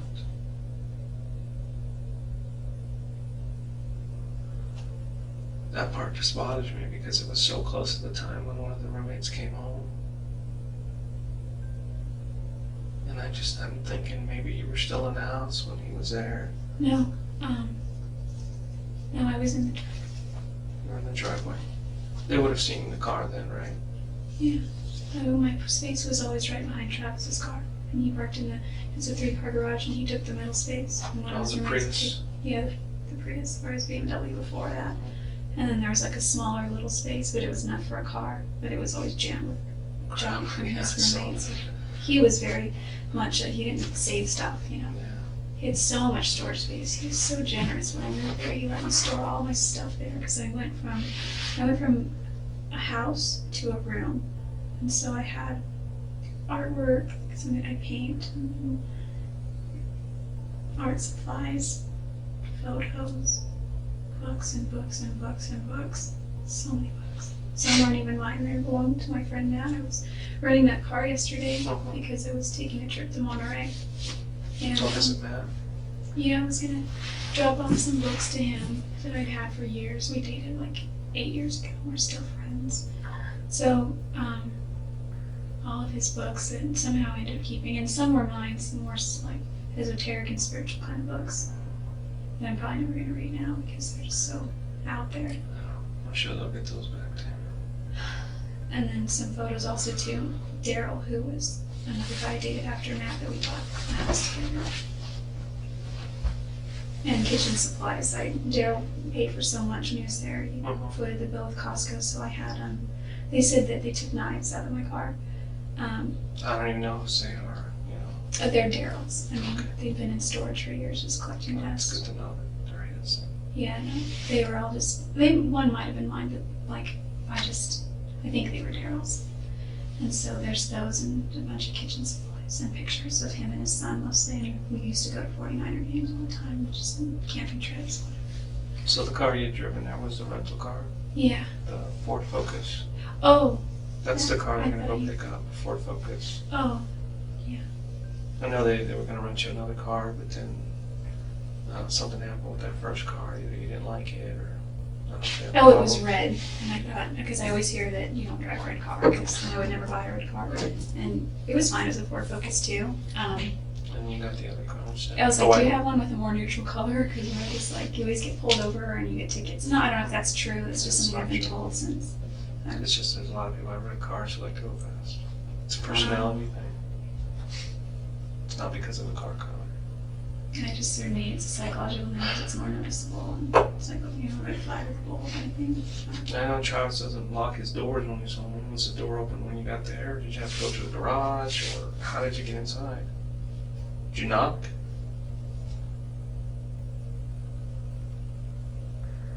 Everybody says he just leaves his doors open when he's home. Trusts everybody. Have you ever seen the movie The Secret? I don't think so. It's kind of, you're familiar with the whole law of attraction kind of thing. Like what you think you become or you bring into your life. That's true. He felt that if you lock your doors, then what are you telling the universe? What are you telling the ether out there? Is that I need to lock my door for a reason. Yeah, I want to be safe. Yeah, I want to be safe, which also gives the impression that, well, there's somebody that could hurt me. So, and by trusting and opening them to He's a yourself. very, very trusting person. And that's what made him who he is. Most of us come from a different kind of background and have a different type of philosophy. I do. Doing what I do for a living, I lock my doors. I can't. Yeah, I guess me coming from Salinas, I've always locked my doors. I used to go to sleep at night and I would hear gunshots. We weren't in a bad neighborhood, but our neighborhood neighbored another neighborhood that wasn't that great, and gunshots scary. And they were, because Salinas is agricultural and there were a lot of fields, and I used to think that they were hunters in the fields with their dogs catching animals or something. They were all just game. I'm sorry, I'm not trying to. That's okay. I've noticed that when I've talked to you, you kind of go off sometimes. Travis used to be like, get to the point. Get to the point. And that made me kind of mad. He had a little bit of a double standard with that, because if you ever see him train or talk, he ask any of the leaders in prepaid legal, he is notorious for going too long. His friend Dave Hall in Utah cuts him off, and he got mad at him once because he went 5 minutes over, and he just talks and talks and talks. And I said, you're kind of long-winded yourself. He had a future in that. That's what Yeah. he wanted to do, Yeah. and he was good at it. He was so really good.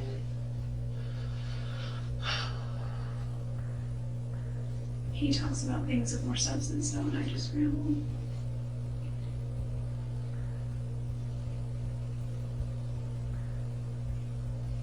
So was the door unlocked when you got there?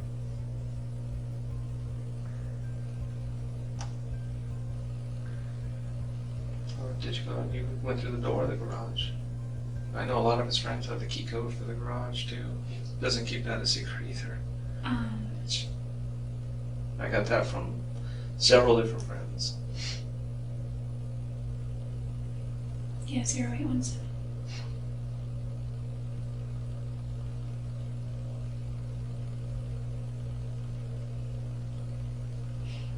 Was he expecting you?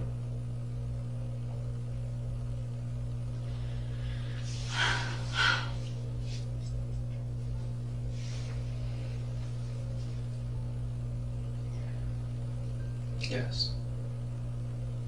Did you surprise him? I know he was always happy to see you.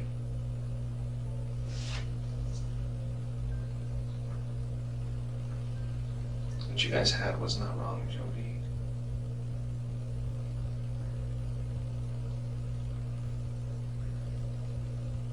Going over all his stuff, he was always happy to see you.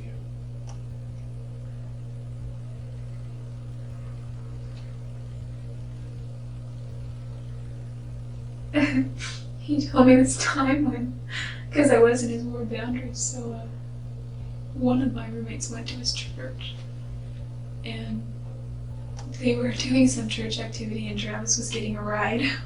When he said his friend Katie Barnes was in the back seat, he was in the other seat, and there were two people in the front. I guess they were all going to squeeze in and go to this church activity, and they were swinging by to pick up Amy, my roommate. And I wasn't there, I don't think. I was at work or something. But he said he wasn't doing much. He must have been on his phone or something, texting. But he said they parked, and he looked up. It was my house. He's like, "What are we doing here?" And he freaked out. I started laughing so hard when he told me that story. And they're like, "We're getting Amy. She's going with us." Oh, okay. And he just kind of sat there, twiddled his thumbs, and then they got Amy, and she left. Is that after you guys broke up? Well, yeah, because by the time I lived in Yeah, that house, that's we were right. together. It was just, I think it just weirded him out. I don't know what reminded me of that just now. You said something. He was happy to see you. Yeah, I don't think he would have probably been, it would have been awkward, I think, then. Because we kept. You guys had a different kind of relationship. You guys were happy to see each other, but for some reason he couldn't outwardly show it in public. He was afraid of his image, and to him his image was everything. He told me on several occasions it saddened him and it bothered him. He had two friends in particular that gave him a very hard time about our friendship, and that was Chris and Sky. But I think they did it out of concern for his future, his marital status.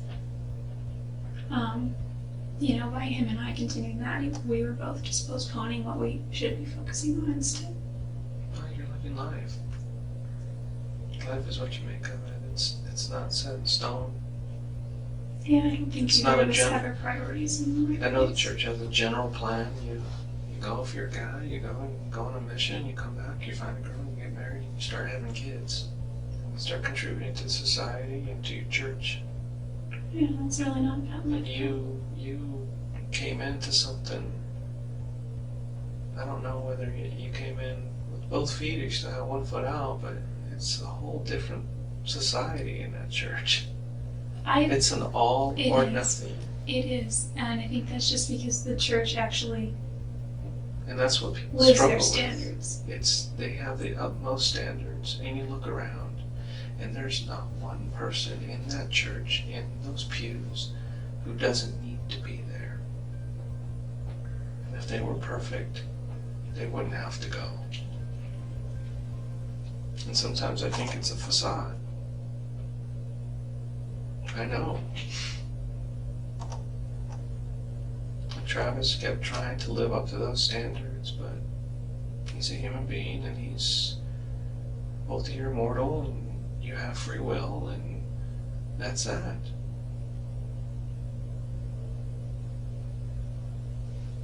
Sometimes I think maybe he put too much pressure on himself to be perfect, or to at least portray himself to be perfect.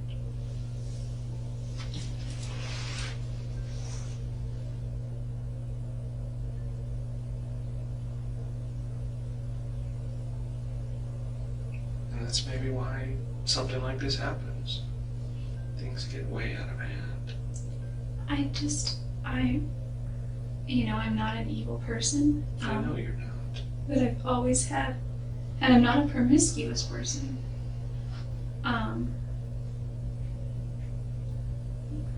Something attracted you guys to each other. Yeah, and I think there was also, I knew him well.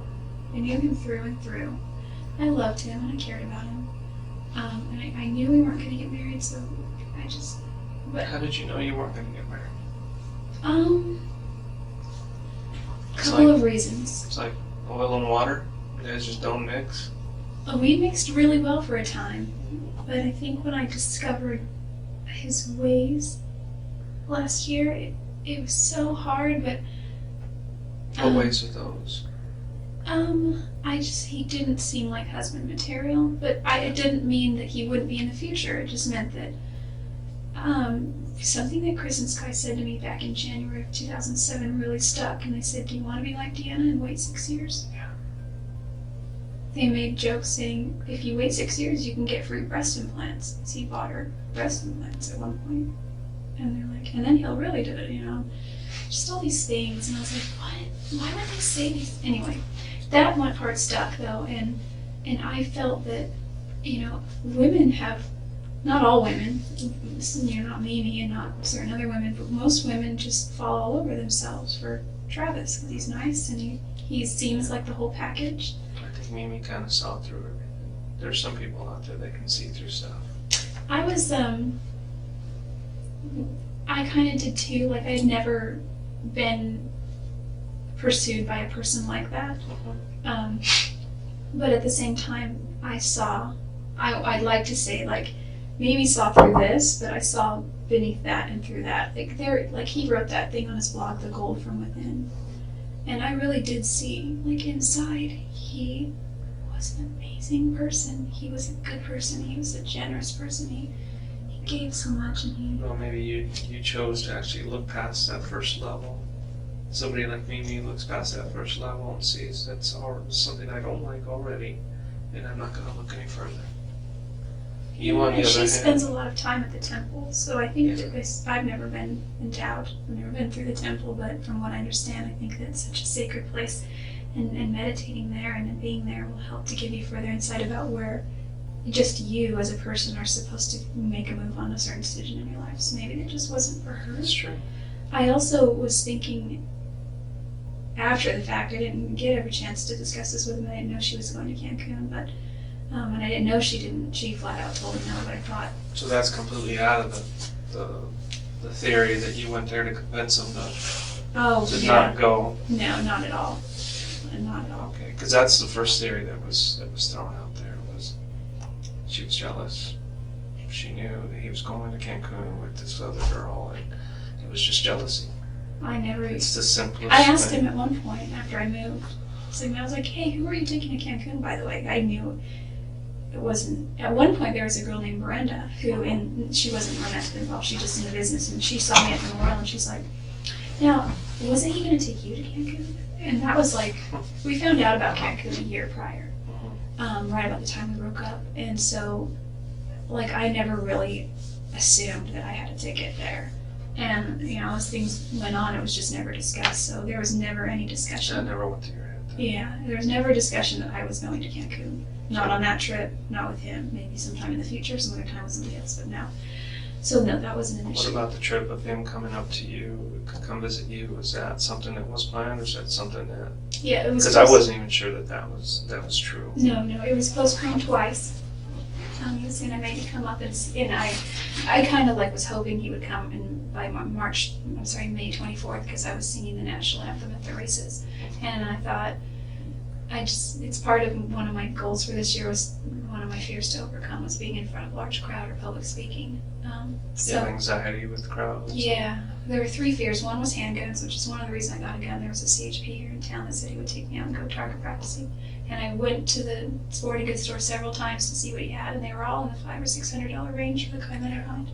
So they were too expensive, but then there was this one, it was cheap. It was like $100 and something, and I said, all right, let's do it. So I put my money down and got my little 10-day background check and all that. And then I got it and I was happy, you know.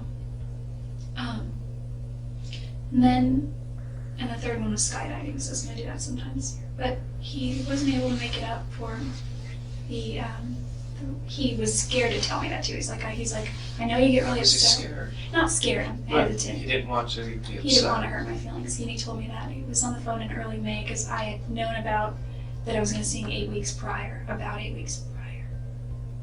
Yeah, because I had approached the guy at the state down by the Purple Plum, which is this one of the middle exits there. He works at the gas station area. I ate there this morning. Oh, really? It's pretty good food. He used to work there, didn't you? Yeah, they're good people. They So took me I on went the to go eat there, and I couldn't get it out of my mind. Jodi used to work here. Constantly thinking about it. Because of this. It was a good place to be. I worked there twice actually when I was 18. My dad closed his restaurant when I was 16 or 17, and that's when I was a server there. And being a server in a restaurant is probably one of the best positions, because you tend to make a little more money than the other positions. It's all contingent, but generally it works out in your favor. You've got that kind of personality that people want to tip you. Yes. So Yeah. when he didn't come up, was there an issue with that? Did you guys talk about that? Well, he said he put it so delicately that I couldn't be mad. I was sad, but I wasn't mad or anything. And he said, he's like, I'm just not sure. He said, there's a lot of stress going on. There's a lot of things right now, with this, and just I have stuff going on. And he's like, I've been hesitating to tell you, but it looks like I might not be able to make it up there to watch you sing. And I've been scared to tell you that. And I was like, oh, and he says it, and he taught me this technique. He says it in a way to disarm you first, to where you're just like, well, oh, no, reverse psychology sort of. So he said that, and I could tell that he really was concerned that he would hurt my feelings. Is that when he decided to invite you up? No, not at all. Because he didn't invite me up until he found out I was going on a road trip. But then he's like, but he's all definitely the first week of June. He's all probably before I go to Cancun. And so, as that week got closer, he was like, look, we had a big fight somewhere around then. I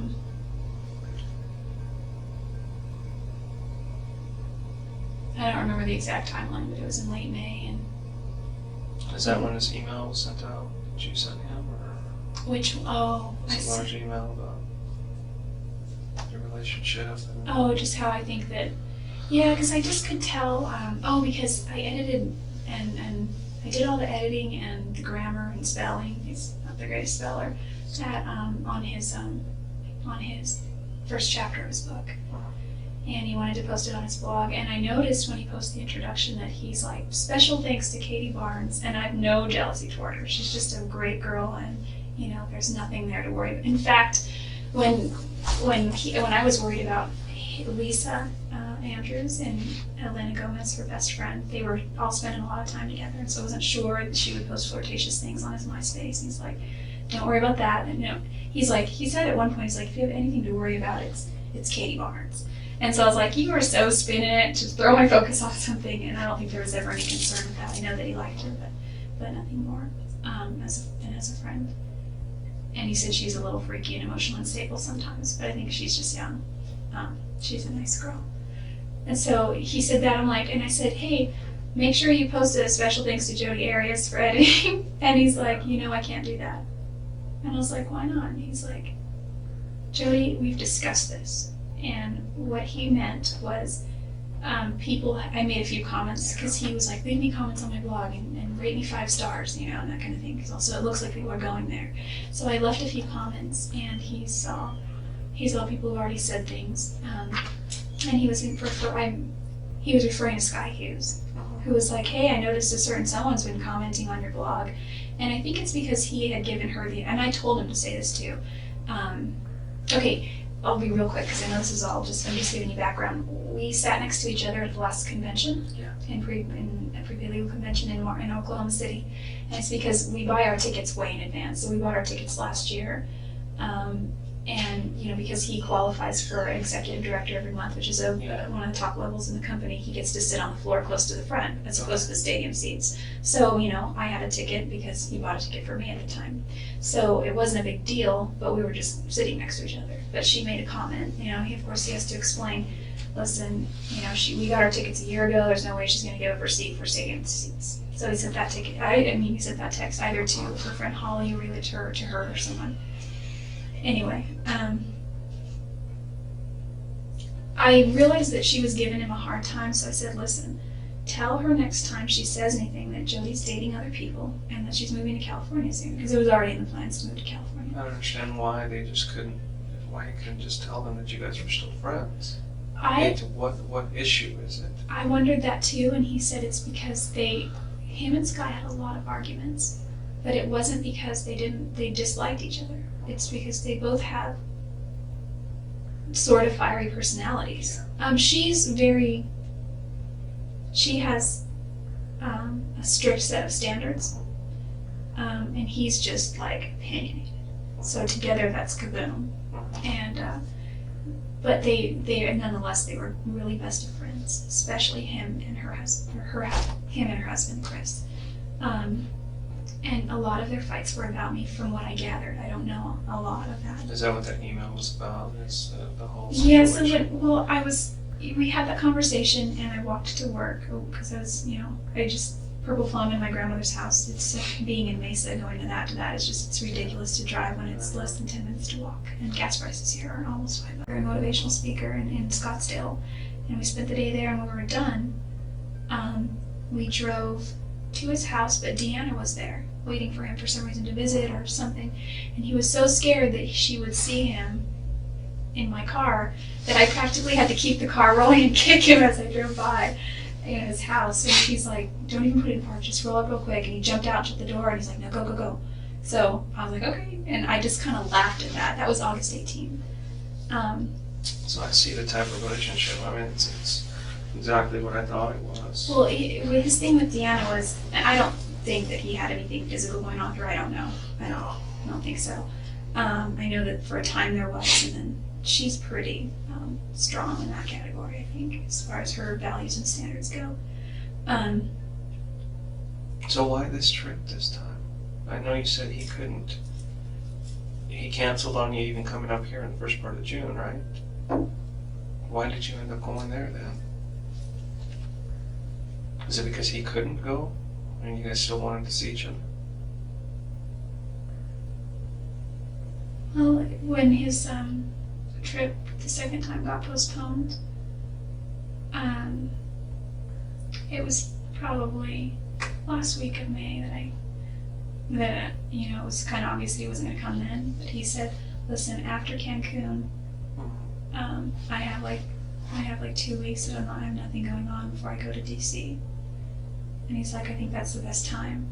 He's like, "I'm going to see if it works out for my friends up north," which would have been Chad Perkins, his friend, and now his wife. "And we can do it all then." And I said, all right. But at that time, I was like, whatever. We'll see. I might just not see you till I go back to Utah when everyone convenes it.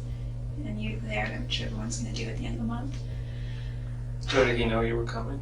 The first part of June? I wasn't even, like, I had been talking with Ryan at this point. And obviously there's a distance there, and that was difficult. And he really wanted to spend time with me, and I really wanted to spend time with him. And it just seemed like he had made a few comments, when am I going to come out there? And, I was like, as soon as you want, but I didn't think he was serious. And was this Ryan you're talking about? Ryan Burns. So finally, things began to work out at Casa Ramos with my schedule, which is the Mexican restaurant, and I have a 3-day weekend there. So I thought I'll take this opportunity and go see Ryan, and that was my intention. What happened when you left? Why did you go the other way?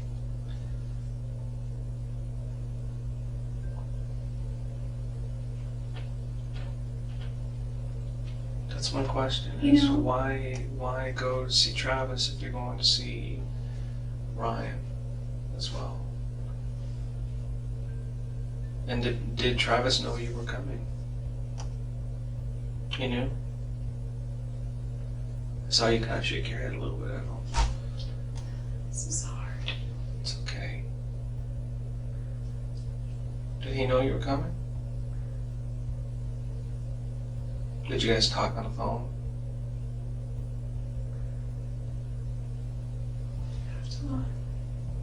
What was the discussion about?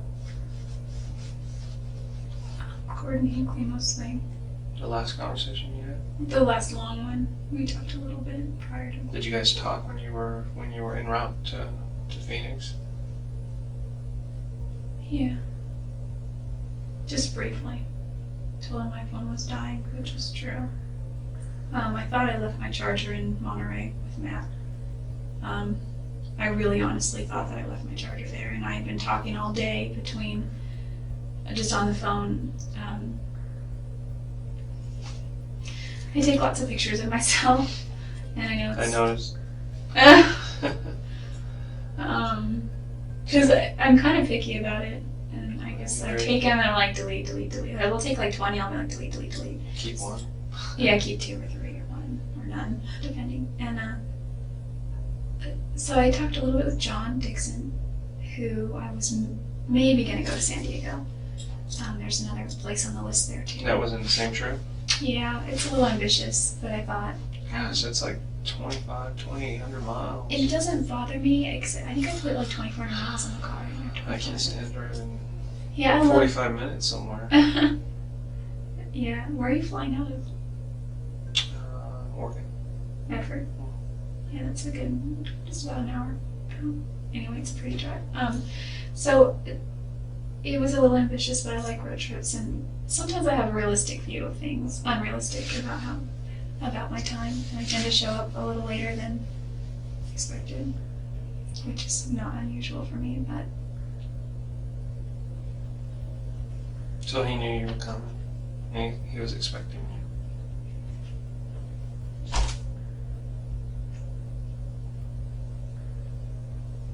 Now, obviously you guys had, a little encounter, and is that when those pictures were taken?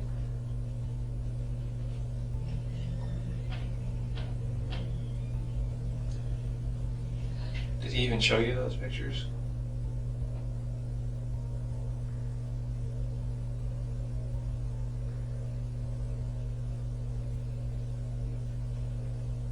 It's gonna be hard, Jodi.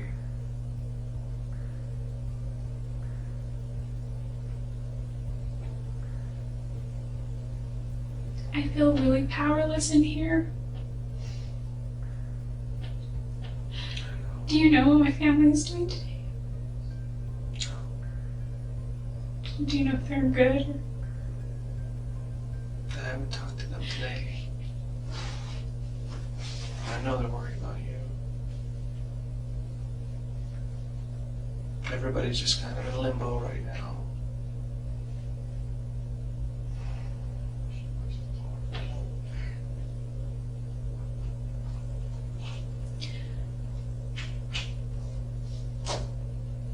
Is there any? So obviously there was nobody else at the house when you got there. His roommates were gone. Well, there was Napoleon, but He's a person too. yeah, I got to meet Napoleon. He's so awesome. But nobody else was there. I think his roommates were there. You think his roommates were there? Were there cars there? You would have had to have seen their cars. You parked in the driveway, right? Yeah. One roommate parks it in the garage and the other one parks outside. Well, I know Zach would park on the street a lot when I lived there before. I know he pulled his car into the garage whenever he would work on it. What makes you think his roommates were there? I asked him. What did he say? Who was home? He said they were there. But I don't know who. The reason I asked, because it's kind of an indication of how quiet we have to be. What time was that? Do you remember what time you rolled in?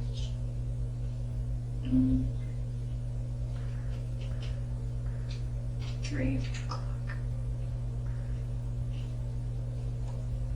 a.m. Still dark, Wednesday morning?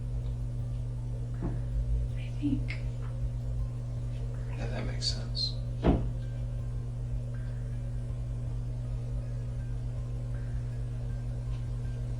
You're pretty sneaky. You go up there and your roommates doesn't even know that you're there. I do that many, many, many nights. How did they not see your car?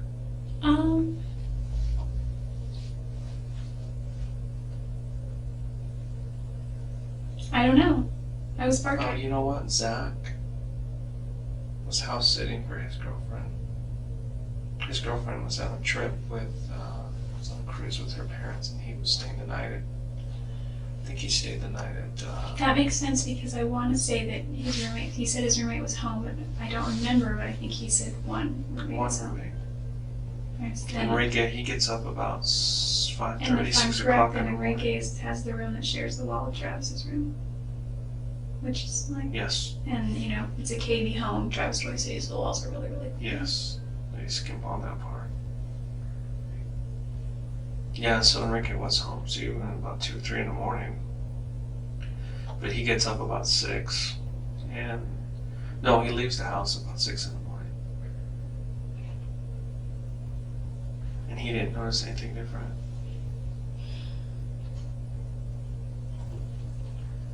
Did you guys spend the whole day together then? That following day? Did you guys go anywhere? Stayed in the house? Slept. Oh, after a long trip, I'd sleep too. Travis stayed up all night waiting. He was watching something on YouTube. Some stupid video. He's like, you gotta see this. And I'm watching it, I'm like, this is so boring. I was like, what? What's the point of that? And he's like, just stupid, pointless stuff. I'm like, okay. I guess everyone's gotta have their time to bench out. Being so driven and deep as he is, portrays himself to be, it's just funny that he watches stuff like that. It wasn't anything profane or bad, or vulgar. It was just like people like dancing, but they had like boxes of foil on their head. It was just like weird, like robotic kind of music. The pictures that I showed you of you lying on a bed and stuff, is that when those were taken that day? Yeah, we also made a video. We deleted it Video on that, on his camera. on that camera. Did you get it? Videos are hard to get once they're erased. They take up so much room, Yeah. and whereas pictures are a little different.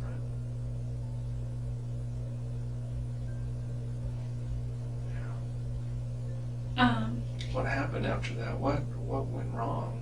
I know that the last photos of him were taken about 5:20, 5:30.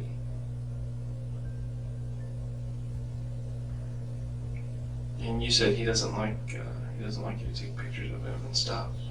He was very private about the shower. Like we. Is that why you were taking pictures of him in the shower? No. No. Trying to get back at him. No.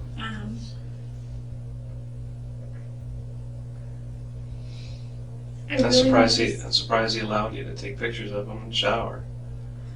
The first few looked like he wasn't too comfortable, but obviously whatever you were saying to him made him a little more comfortable. I don't know. Pretty clear. You remember that?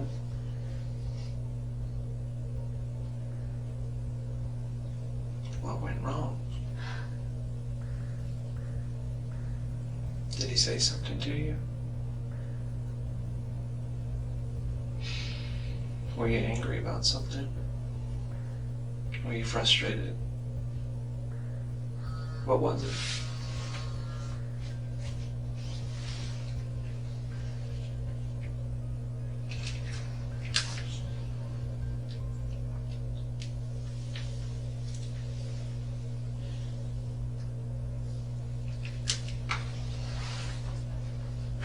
Something happened at that point,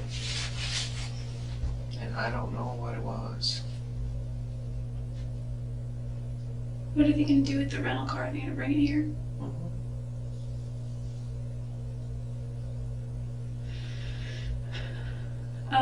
There were several photos of him, and the last one that we have is him sitting in the shower. And that's when I think it happened. He was sitting down, looking up at you.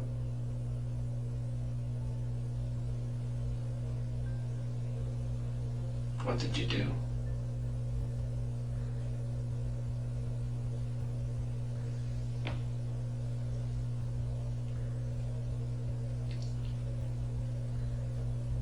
What happened, Jodi?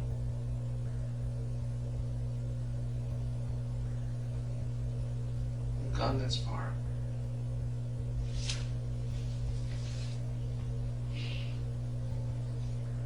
Did you plan on doing that the whole time?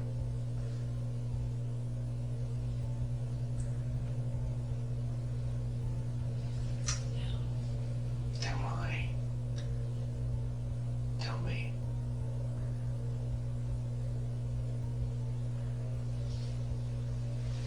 I don't believe you planned it. But then I don't understand why. Why you took a gun with you? Oh, I didn't. Where does that come from then? Where did you get it? Everybody says he didn't have one.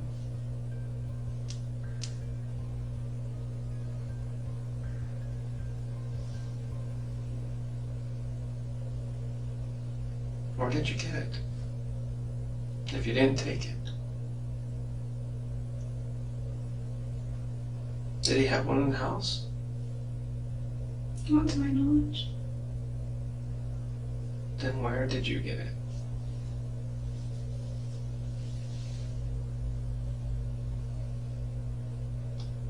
Did you bring it with you?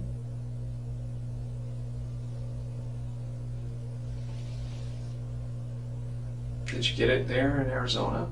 I didn't ever have it, actually. And like have it in my possession. Then who had it?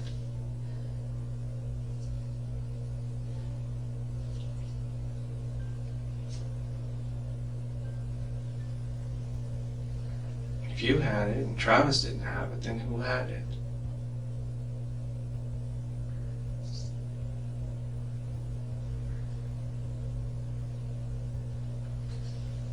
Jodi,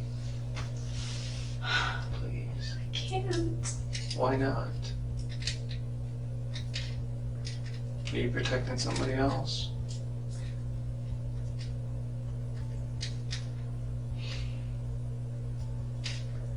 Why would somebody else do this?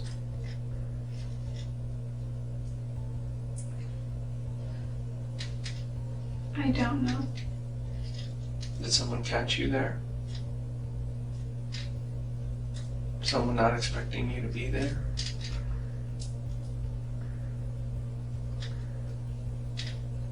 They would have seen my car. Then who was it? I don't know. Their names. Listen, I can tell you. I can tell you everything that I know or that I remember. Okay. What do you remember? From the time you were taking the pictures to the time you left. What happened?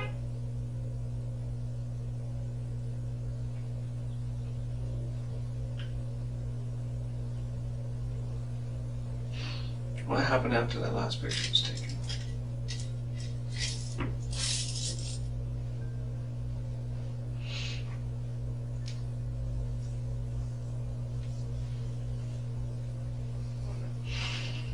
You have to tell me.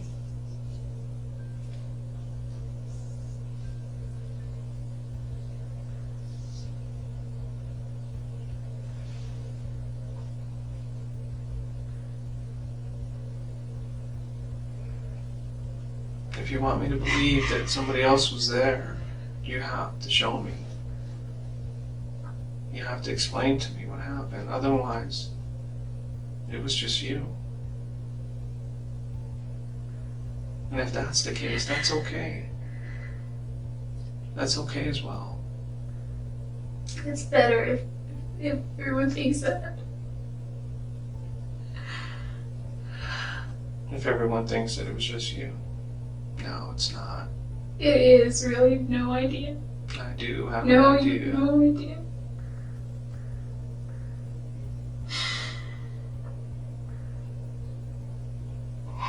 You're going through your own things right now. If somebody else was there with you, we need to know that. Why would somebody do that? Just because you're there with Travis? They didn't say. Hmm? They didn't say. He didn't say? They.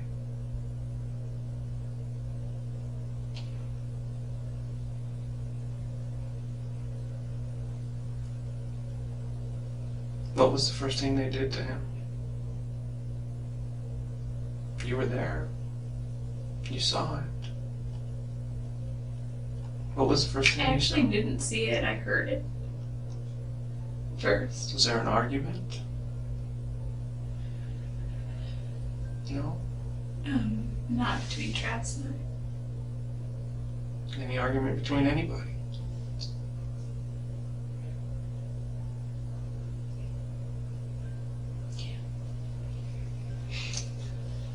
Is there any way I can see those pictures? I just, No, not right now. can I see them soon? I will. You know,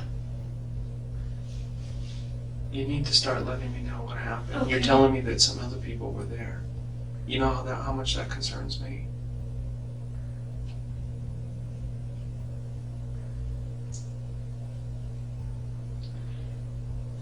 I don't know who they were. They know where I live. Mm-hmm. Or they know where my parents are, or I don't know if they know where my grandparents are, but they got my address. And they know where my family is. Mm-hmm.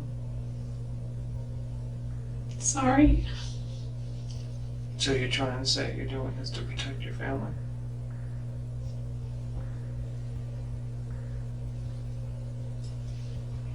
Why would someone do this to you and to him? I don't think they really intended to do anything to me.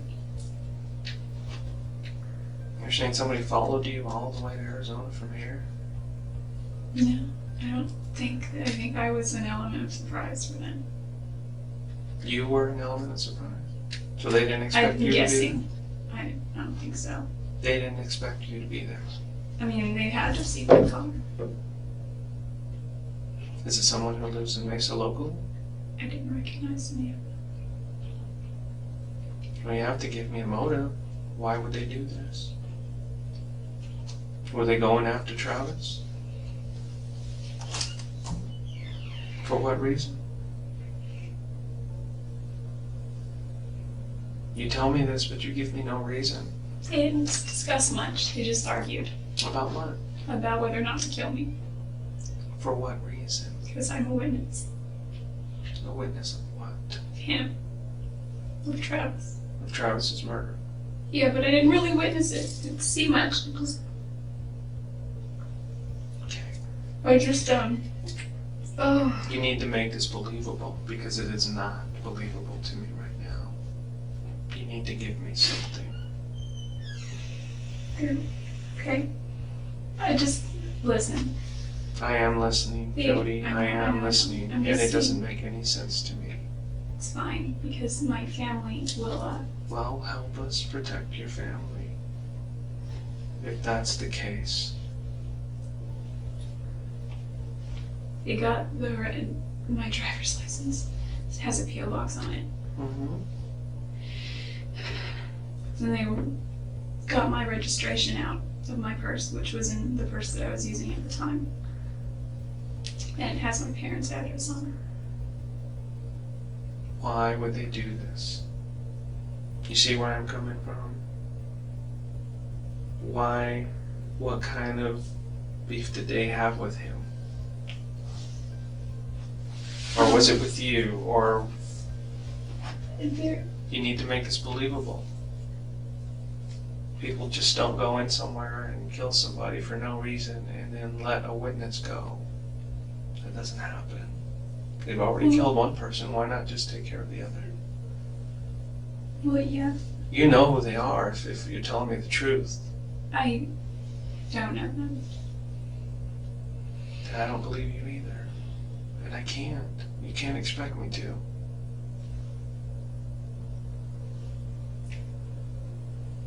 Here's what I happened. want to. I wasn't planning on going to Travis's house. I was going to go to Santa Cruz. Well, I wasn't even planning to go to Santa Cruz. I was going to go to Monterey, but by the time I called Matt, he's like, we're in Santa Cruz, meet us here. And I said, okay. So I went to the Red Room there, just to kind of hang out for the locals.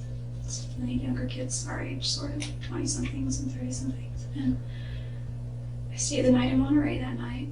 Got up the next morning and visited with Daryl and his son before he went to school. Drove, this was Tuesday, the 3rd. And driving to LA, hadn't heard back from Laura yet, but that's what it was. It wasn't until I got to LA where I thought, I was looking at my map, and Utah wasn't really on there, but, I mean, Arizona, but because it was to Utah, the MapQuest directions I printed. Okay, I just see, like, I've seen The Sopranos, and they're not mafia or anything, but, you know, I honestly, there's a part of me inside that thinks they're never gonna come after my family. Well, from what you're telling me and from what I know about Travis and all his dealings, there's no reason anybody would go after him. Nothing. So what you're telling me about 2 people coming in, or however many people coming in and taking care of him and letting you go, just so far-fetched. I can't believe it. Why would they do this to him? What were they arguing about? What did they say? Their details. They didn't say a lot. They were white Americans from what I could tell. They had, what do you call those things? They're like beanies, but they cover your whole face. And you've got like holes for your nose and in your mouth, in your eyes. And one was black. I think they were both black, or maybe dark blue or something. Anyway, it wasn't until I was in LA and Laura wasn't getting back to me, and it was already like 9-something. I was like, maybe I will just go see Travis briefly. And I called Ryan and said, my phone was about to die. And I tried getting hold of Matt. I got his voicemail. I was going to ask him if my charger was there and if he could save it or mail it or something. So I had a wall charger, I think, and I was just going to charge it later, I guess, when I got somewhere. Anyway, I did call Travis and I said, guess what? And he said, what? I said, I'm coming to Arizona tonight. And there was silence, and he goes, really? And I said, yeah. Well, what made you change your mind? And I just said, because I think I just told him I missed him or something. But I would have said, because you're too compelling, but like, he's already got a big enough head and that stuff. So I showed up and he was watching YouTube on his computer, on his laptop in the office.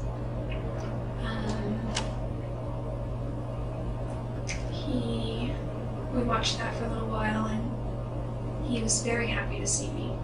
Napoleon barked, but he always barks when somebody walks in, and then Napoleon was really happy to see me. He gets so excited, his whole body jiggles. And I just do this thing to his butt where we just kind of push him on the side, and he goes around in circles over and over and over until he realizes, hey, stop putting me in a circle. So it was a good reunion.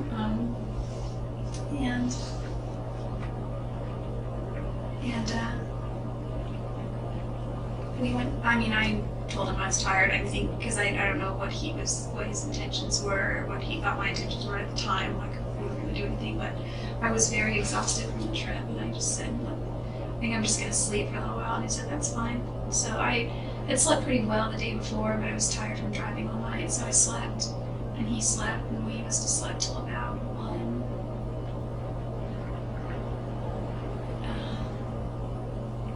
In the afternoon? Must have been around then. His roommate was home when I got there. I did never see his roommate though, so I think I was asleep by the time he thought I'd been left.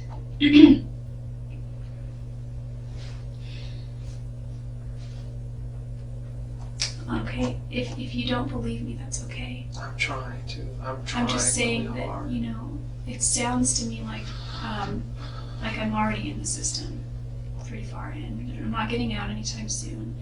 And as long as the rap falls on me, I think that... It's not good.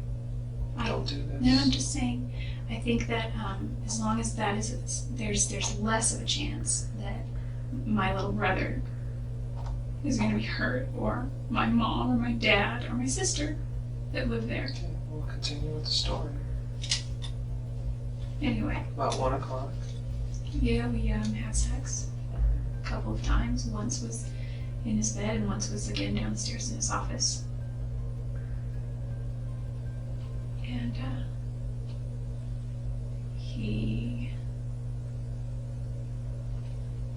I don't know what he was looking at some pictures that I had brought for him. But he has a virus on his computer, so when you click the start menu on Windows XP or newer, 2000 or whatever, you have like my music, my pictures, my computer. Yeah. You can usually click on my computer and then go to the disk drive and open that. You click the Windows and it would come up, but none of those my this music, computers, picture, or whatever, none of that would come up. So he had some kind of virus that he was dealing with. And then his screensaver was a bunch of little bugs eating up his screen. It was just weird. And he said that was from the virus too. I was like, that's a cute screensaver. He's like, yeah, it's my stupid virus. So, for some reason that was frustrating for both of us because we couldn't look at the pictures. And they were from a lot of our church history trips, which are on my other external drive, which I haven't been able to access for a long since after Christmas because it just quit. And I just haven't had the money to spend to get all that stuff back. So you guys worked with that for a while? Or? Yeah, we had 3 discs, I think. Okay. Yeah, 3. And So what time is this now? You guys are messing with the computer? I don't really remember. It was after we had done A couple hours or an hour or so later? Yeah, maybe. Okay. Afternoon. I just, he had been cleaning his house.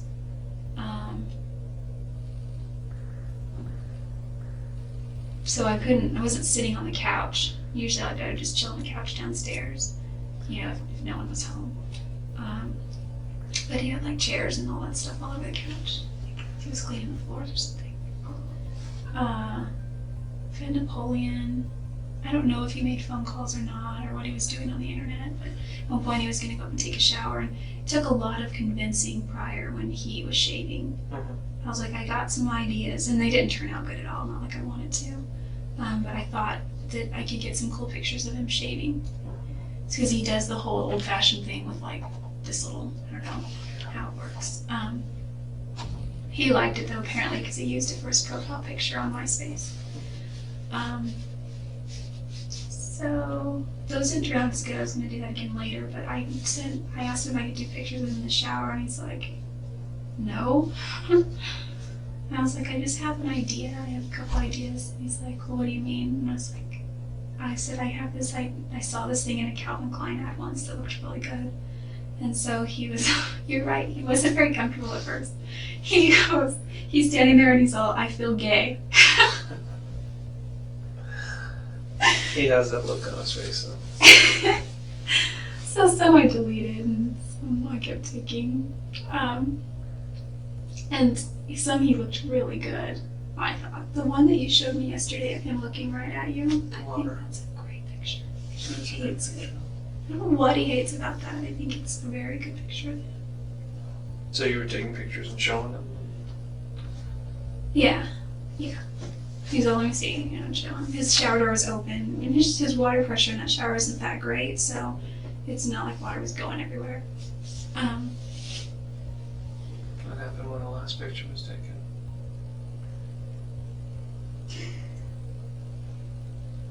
He was kneeling down in the shower. I don't remember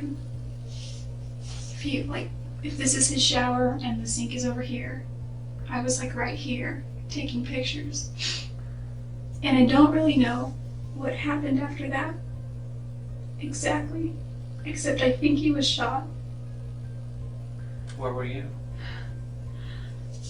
If this is his shower and he's sitting here, I was like, well, if this is his shower and he's sitting here, I was like right here on my knees, and his bathtub was right here, and I was taking him here, and I was just going through the pictures, and I heard this loud ring.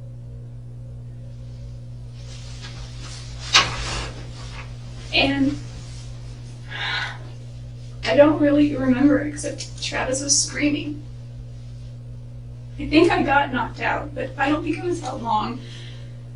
I know I got knocked in the head, and I've gotten knocked in the head once by my dad when he was just really mad, and it wasn't like, actually he didn't knock me in the head, he just pushed me against the wall and I hit my head and I fell. But in this case, I think it was similar because he was screaming and I was by the bathtub. And he was holding his head, and there were two people there, and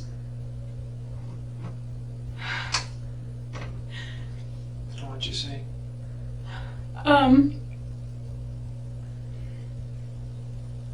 I remember putting my hand on his back because he was on all four of his knees. He was like on his knees like this, doing something like this or something like, I don't know. And I was like, are you okay? What's going on? What's going on? He's like, go get help, go get help. And I said, okay. And I turned around, there were two people there. One was a guy and one was a girl. I couldn't tell that at first, but you could just see one was a girl, and I assume the other was a guy because their build, and then their voices. I don't remember what they were wearing, like maybe jeans. What did they say? One was in all black, one was in jeans. Did they say anything? Yeah, the girl wanted to kill me too. What did she say? She's like, What words did you hear? What phrases? who is that? Who is that? I thought he was by himself or alone or something, and he was like, shut up, just finish it. And Travis was screaming the whole time. He wasn't screaming like a girl, he was just like he was in pain, like he was like shocked, like, oh, He wasn't really moving though, he was just staying kind of still on the floor. Now what happened? Well, as soon as he said go get help, and I turned around and they were there, and Where were they? they were in the bathroom. Where at the bathroom? Not in the The hallway girl or in the was- bathroom? The girl was in the hallway, kind of. And the guy was more toward in the bedroom, but like still in the bathroom, like on the tile carpet area, right there where it starts. Okay. And he started coming in toward the bathroom too, and I What'd you do?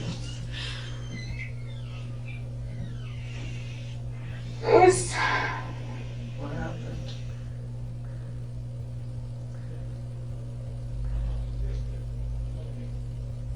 What happened, Jodi? What did you see?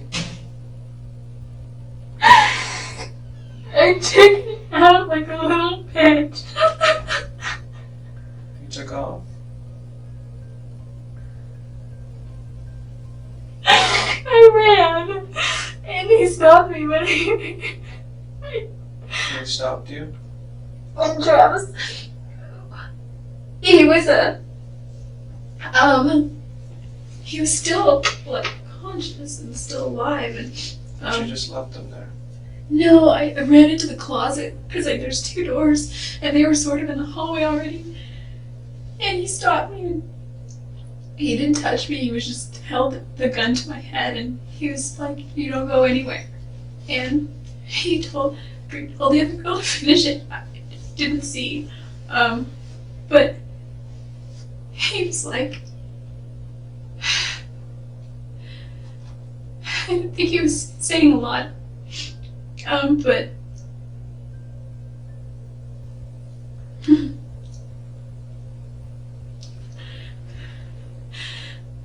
What happened?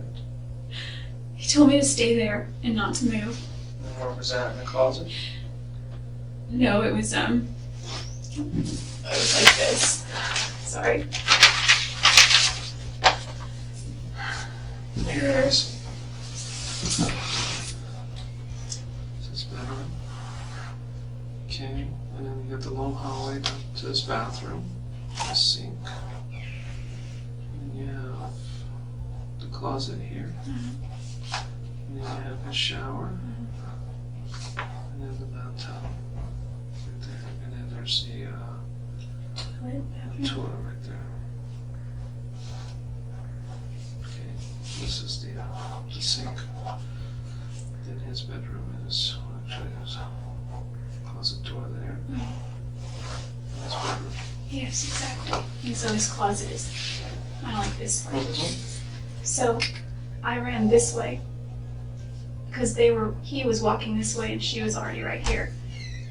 And then he stopped me here and he said, "Don't move." And Travis was here or somewhere whereabouts, and he left the room for a minute. And I didn't have my stupid phone because it wasn't charged.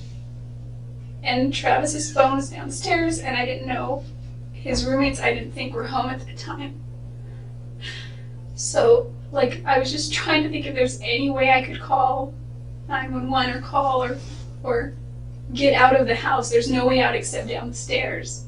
His windows they're 2 stories for one, and they were hard to get to. He had stuff here and blinds and screens and window coverings and, from the outside. And Okay.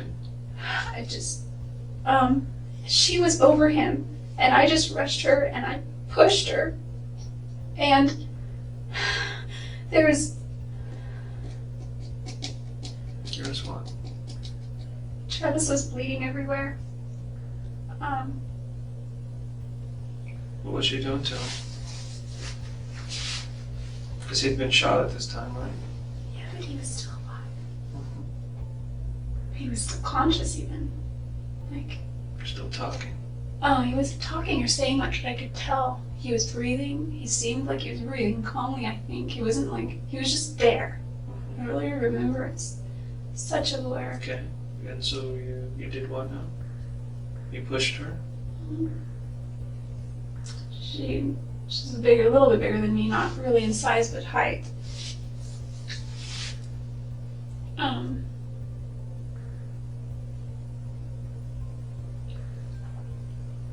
what happened? Well, it didn't really deter her. Did she have any weapons on her at all? Oh, yeah. What'd she have?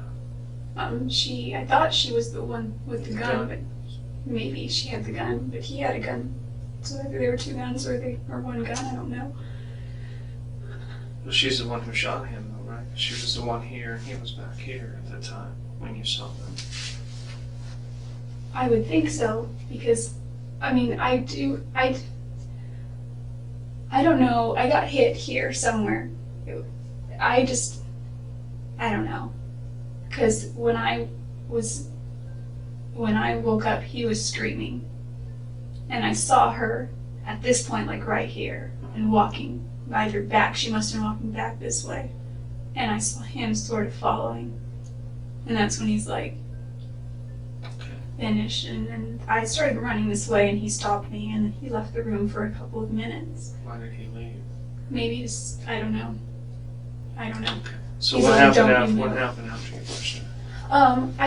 I got Travis, and he wasn't like standing up really. He wasn't really doing much, and I was trying to get him, and she came back. I got him kind of far, like right here. She came back, and he was starting to just get weaker and weaker. And this guy came back in, and she said that they needed to do me too, because it was there. And he's like, no, that's not why we're here. Yeah.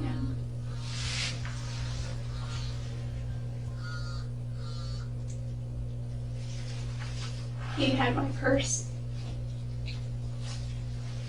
which I had on the dresser here prior, somewhere. And what did they do after this? After you guys reached this? Just try to stick with the incident, so I don't know what was going on.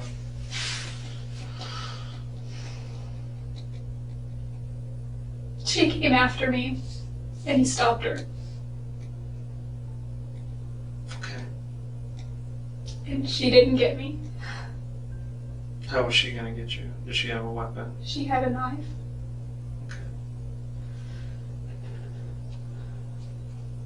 You said she had a gun before. I don't know if she had a gun. I think, because I am guessing, I know that he had a gun. I don't know if she had a gun or not.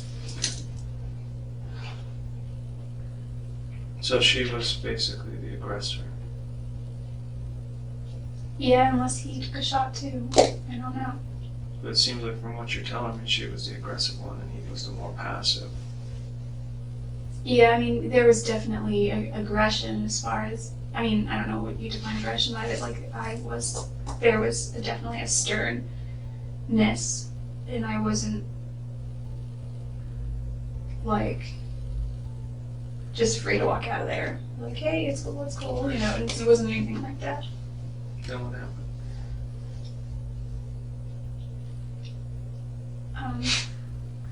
They had an argument back and forth, and she wanted to kill me, and he didn't.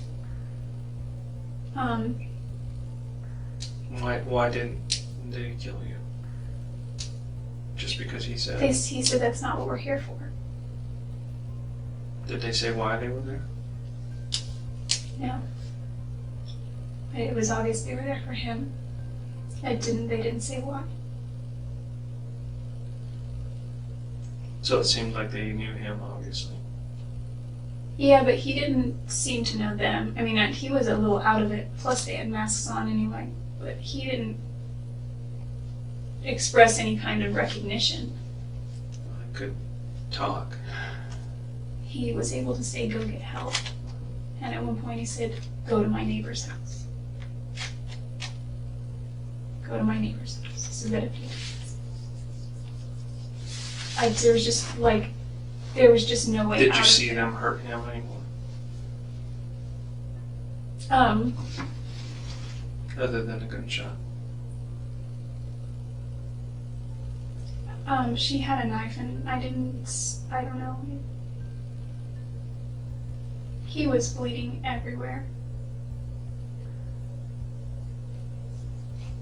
It was like when she rushed me afterward, or she came back, I rushed her, but she kind of came back at me. Why didn't she? Travis and I were right about here, maybe? I don't know. Halfway? I don't know.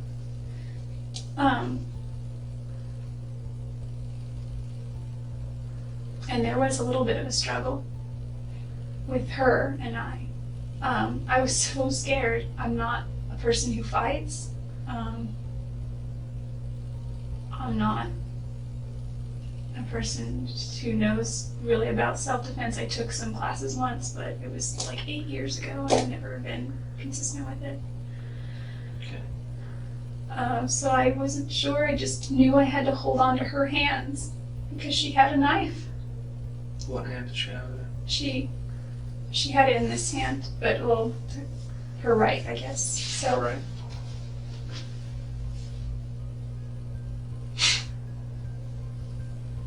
What happened?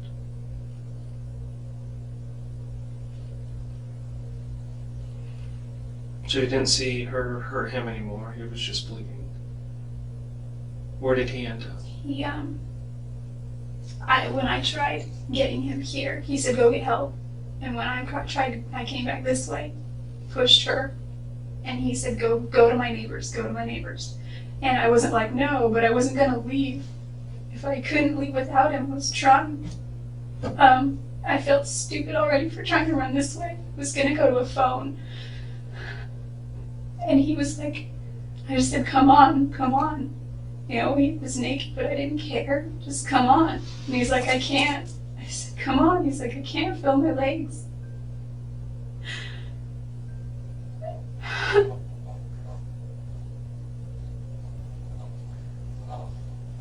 And they wouldn't let me be by him. Were you clothed at that time, or were you also nude? Yeah, it was close. Are those the pants that I showed you the other day on that camera? I don't think I have pants like that. I don't know. I've got a lot of clothes. I'm trying to remember the clothes that I took to that trip. Oh, I do have another pair of striped pants, and they're gray though with a black stripe. I don't think they were those. I don't know. Okay. So what happened after that? They had a conversation about killing you two, and then they decided not to. She Go from really, that really, point. really wanted to. What happened then? From there, they were. I was here, like his armoire, whatever it's called, with his TV was here, and I was right about here, and I had to stay here. And I was calling his name, and they were like, "Shut the hell up." And I was just. I don't know if I was crying. It was all just like it was so weird. He was going through my purse, and he pulled out my wallet, and he just took some cash. I had, though, my cash stashed in the jeans I had worn, like a good chunk of it, not like $80, stashed in 420s in the back of my jean pockets, which were in my backpack. But I had some cash in here, not all of it though. Okay. So he took that, and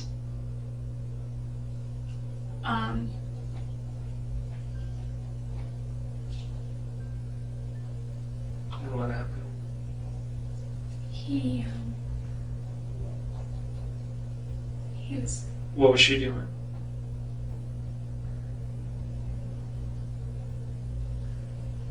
She was like right here that time. Doing what?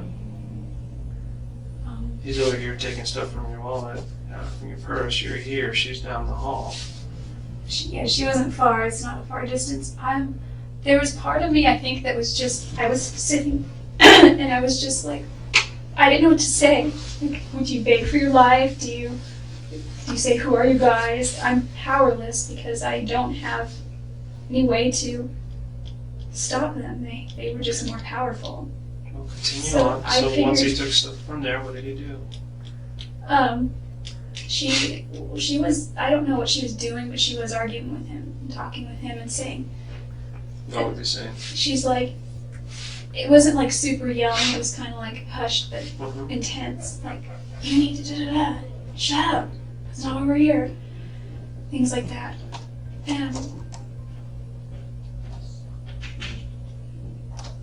And he grabbed my wallet and he was looking through it. He just took the cash, put it in his pocket.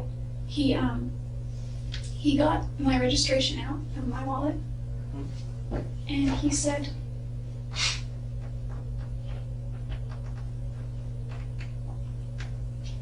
What do you say?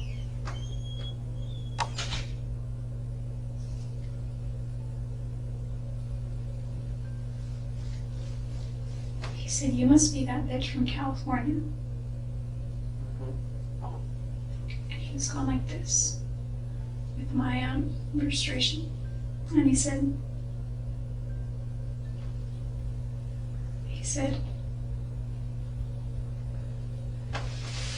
if you ever say anything about this,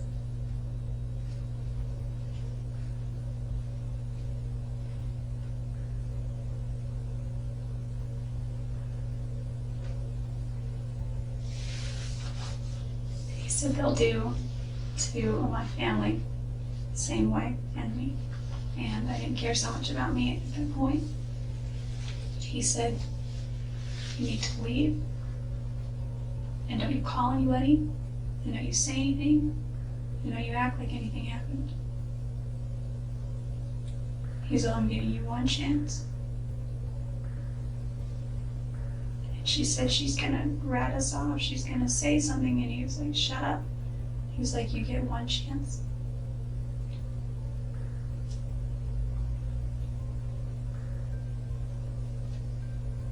Is that when you left? So leave now. And part of me didn't want to leave. Travis was still alive. He was still, he wasn't moving a lot, but he was still alive. I could see that he was still. Did you leave at that point? I left the room. And where And did you go? I went downstairs. But I didn't have all my clothes. What did you leave there? Well, Travis said I had some stuff there. I didn't see what it was. He said it was in his closet. So they were clothes of mine.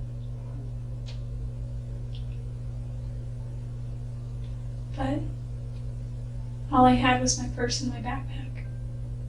I left those and I went outside. Mhm.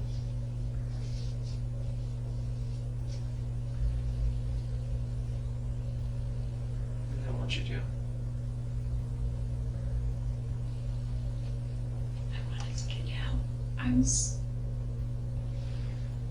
just wanted to get help.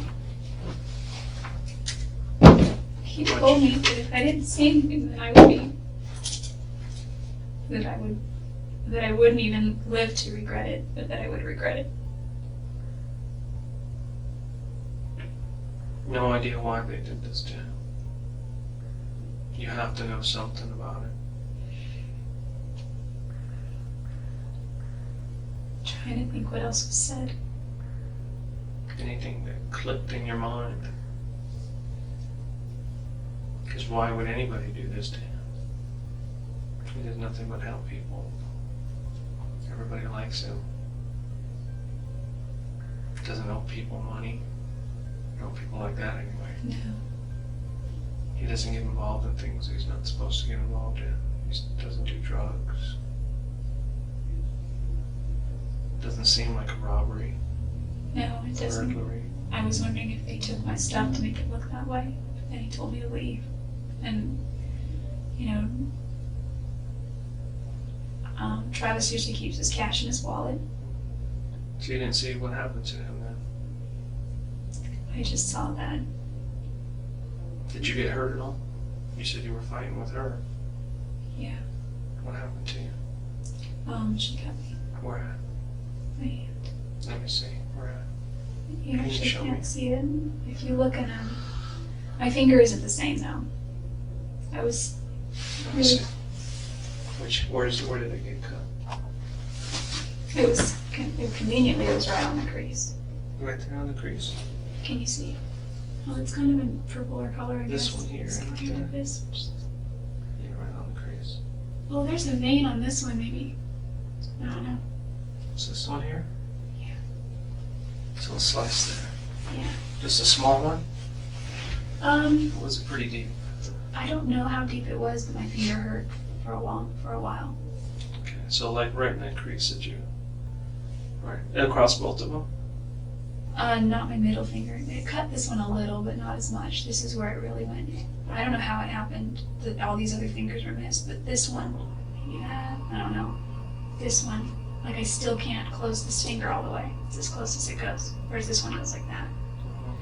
Also, my CTR ring used to fit both fingers, and I can't get it on this finger anymore. So that cut pretty deep then. I guess if you feel it, squeeze it. It just feels like bone, like there's nothing abnormal there. But again, like my CTR ring slides right on this finger, and it used to slide right in off this finger, and I just can't fit a ring on here. Okay. It's a bigger size now. What about this here? What's that from? That's my cat. Okay. I'm pretty sure. She scratches me a lot. So when you were told to leave, you left? Did you get in your car and drive away? I always have my keys. My keys are on. Had a little clip on them, and I do that because I'm very, very spacey. Did you see any of the cars in the driveway or on the street?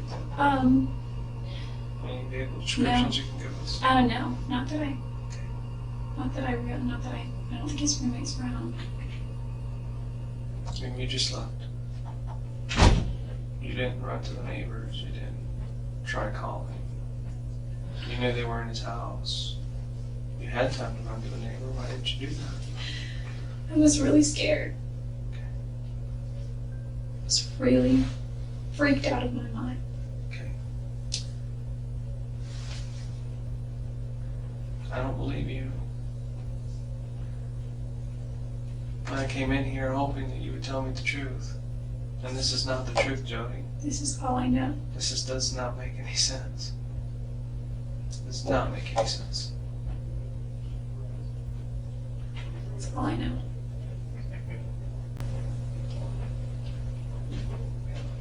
Nothing changes for me. I didn't think it would.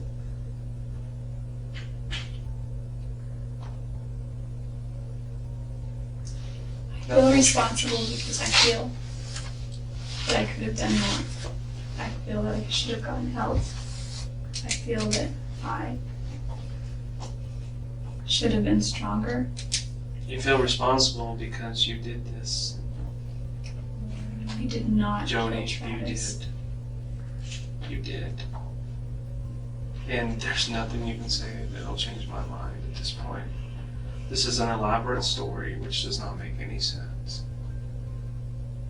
Two people come in, first two white males, and then later you change it to... No, I don't think I ever said white male. Yes, you did.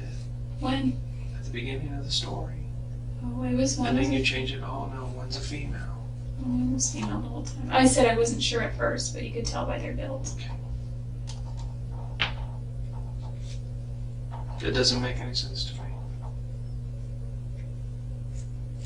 And there's no reason anybody would go after him.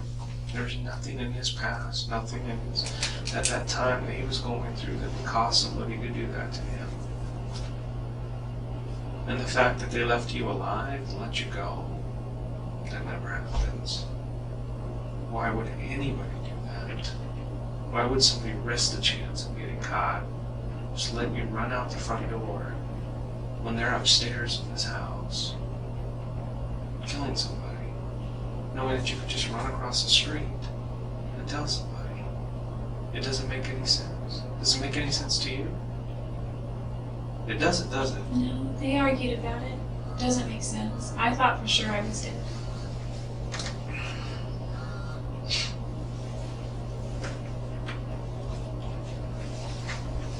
I was hoping that you were going to be completely truthful with me today,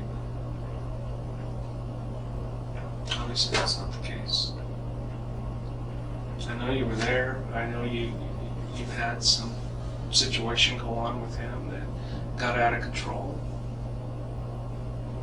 And the cut that you're showing me there, it's pretty obvious how that happened.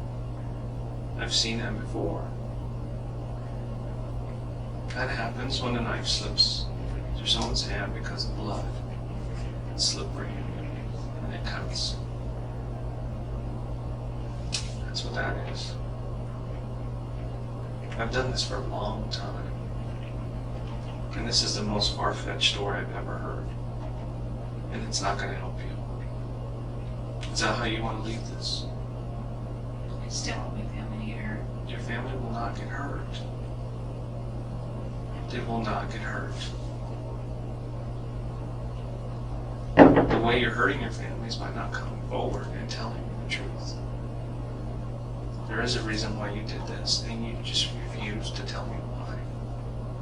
Maybe because you are cold and calculated, and you went there intentionally to do this, and you're ashamed of it. You're so ashamed that you will come up with a story to try to hide it.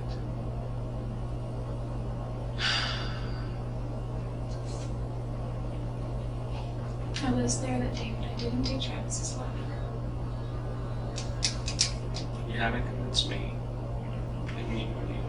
I hope you can convince the jury, but I doubt it very seriously. Because there's no evidence of anybody else being there. Nobody.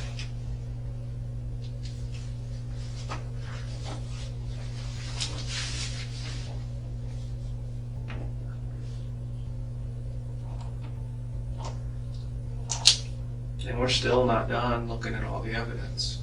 We still have other things to check in the lab and other blood swabs and other things like that. And every time they call me and tell me, hey, we've checked this, points at Jodi. Hey, we've checked that, that points at Jodi. Nothing points at anybody else. Do you want to be truthful with me? If not, we can just end it now. And we'll just leave it the way it is. I know that it's obvious I was there. No, it's obvious that you committed a crime, that you hurt There's Travis. no reason for No, me to hurt him. it's not like that. I know that you did this, and you refuse to tell me why. There's no You reason. refuse to tell me why. There's no reason somebody else would come in and do this to him. There's no motive whatsoever. We haven't found any. What is my motive? Jealousy, anger, fear, if you're being alone, angry at him for not keeping you in his life. I don't know. That's why I'm trying to figure it out. There are so many motives with you.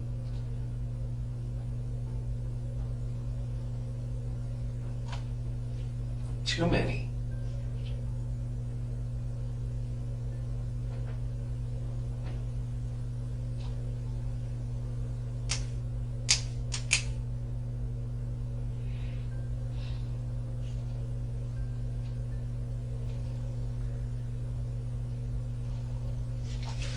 We know you had a 25 auto.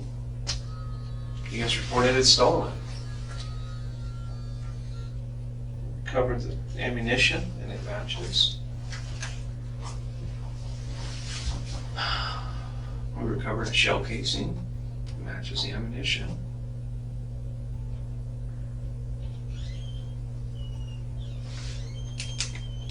Your prints, your blood, your hair, the motive.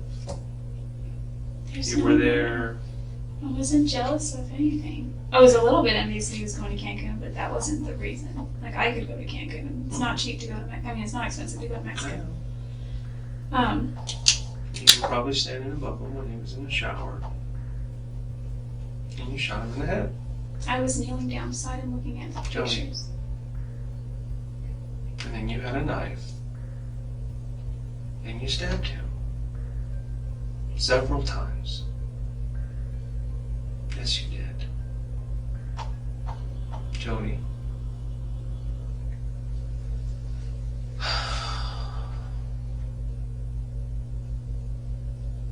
the truth. Please. Or if you want, we can stop here. It doesn't matter. You've given me so much already. Why stop? Do you want to? Do you want to continue? Do you want to tell me the truth?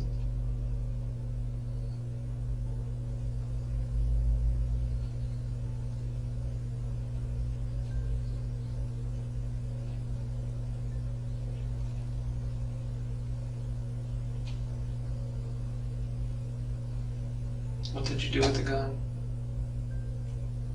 I never had it in my possession. Joni, you did. Never. I don't have it.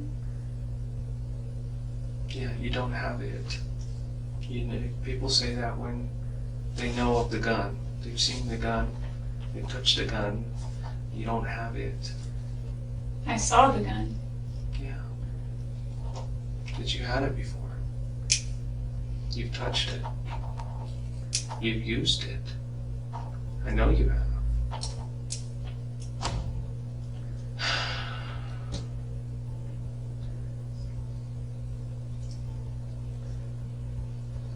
I don't think I've ever even fired a gun.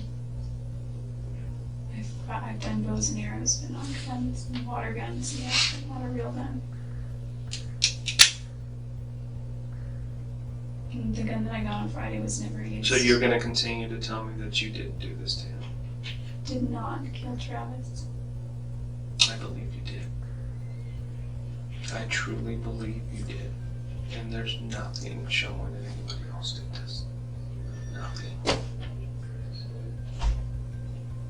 I've been in so many scenes and so many investigations, and there's always some type of evidence left behind, no matter how careful somebody is. And in this case, there was evidence. Not pointing at anybody else, just you. And that's what I have to go by. And that's what my report's going to say. Okay. If I had planned to hurt him in any way, I'm not the brightest person, but I don't think I could stab him. I think I would have to shoot him continuously until he was dead, if that were my intention. And again, I bring up the gloves again, but I would have to wear gloves because, I'm not too worried about prints. I guess they're all over anyway, but I would never stab him. If I had it in me anywhere to kill him, the least I could have done was make it humane as possible, or quick, or something, I found like killing is humane, so to speak. I don't mean it that way, I just mean I know what you like he was still alive. Yes, he was. He was alive for a while. And I knew that he'd been shot first and he was still alive and possibly tried to get away, maybe even tried to fight back. I think he was in shock. I just remember waking up and But you didn't see him fight back or anything, did you? He just kind of collapsed there and... No, he was here. Outside of the shower. And then you pulled him this way, you tried to get away with him, but then he couldn't go any further. He said he couldn't move. Yeah. He said he couldn't feel his And that's legs. the last place you saw him. You said that he stopped and kind of collapsed right there. She was standing there, he was over here, and it just doesn't make any sense. He was still able to move. He was all, I guess he was all conscious up here, sort of still. But he wasn't on his leg or on his knees or on his feet. He wasn't walking. It's crawling. Yeah, I'm trying to think if I want to got him from there. He was sort of using his legs, but he wasn't standing up. Yeah. If you're going to continue on that route, I don't think I'm going further.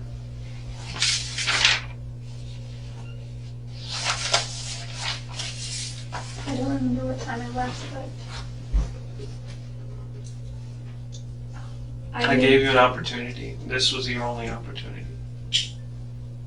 Okay, and you just, yeah, you gave me the information that you were there, but I knew you were there. and then you throw some story in that is not plausible. It just doesn't make any sense with the evidence that was there at the house. It doesn't make any evidence at all, or any sense at all. That evidence tells a story, and nowhere in that evidence does that story that you told me match. It doesn't match. Is that how you want to leave it? You want to stop here, and that's how you want to leave it? I know that I didn't take Travis's life. And I know Well, that I you know don't. you did. Look, I know you don't believe me. I don't believe you. As long as I am here, someone else is happy that it's not them. So you're just going to let these two people get away with it? There's not even any way to identify them. One was male, one was female. They were taller than me. Not by a whole lot.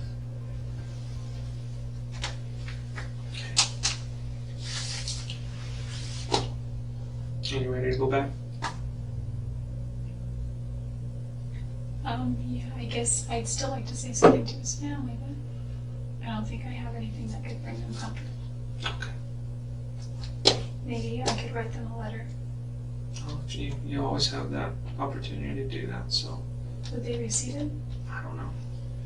I don't know. I don't mean would they accept it. I mean if it made it to them, would they get it? Do you know? Yeah, I don't have their. I'm not going to provide you their address. I know his. They know grandmother's where you're address. going to be, and if they want to make contact with you, they can do that. That's fine. I know his grandmother's address, and I guess I could mail it, but Okay. I don't know if that's something. Well, let me see if I can get someone to take it out. You're absolutely sure you want to leave it like this? I don't know what else to say.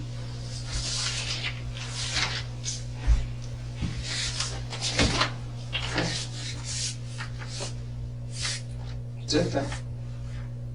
Okay, the next time I see you will probably be in Phoenix. Is that cool? I have a choice. Well, you're going there regardless, so it doesn't matter. But I was hoping that we could resolve this here. And it's obvious by what you're telling me you don't want to resolve this here. I just can't. Well, at the beginning you told me that you couldn't tell me because you couldn't tell me who they were because you didn't want your family to get hurt. I can't Okay. let my family. And now you're telling me you don't know who they are, and therefore it doesn't matter. So there's nothing you can tell me. I could give you the So best many description. inconsistencies that I don't even want to deal with right now. Okay, I just don't want my family to get hurt. They won't get hurt. You're hurting them right now by not telling me the truth. That's what you're doing. Okay?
Okay, I just talked to the other detectives and they're going to take you back here in a second.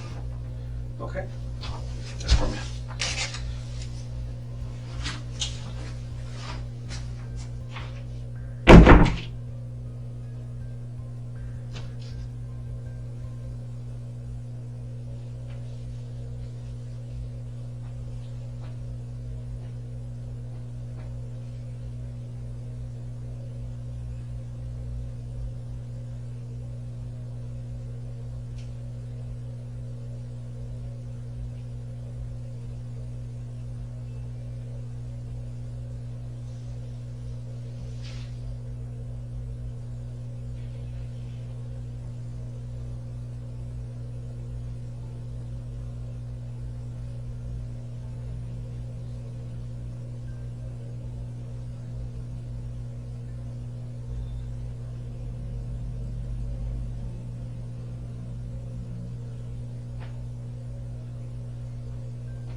Jodi, I ran across the street to get you something to eat.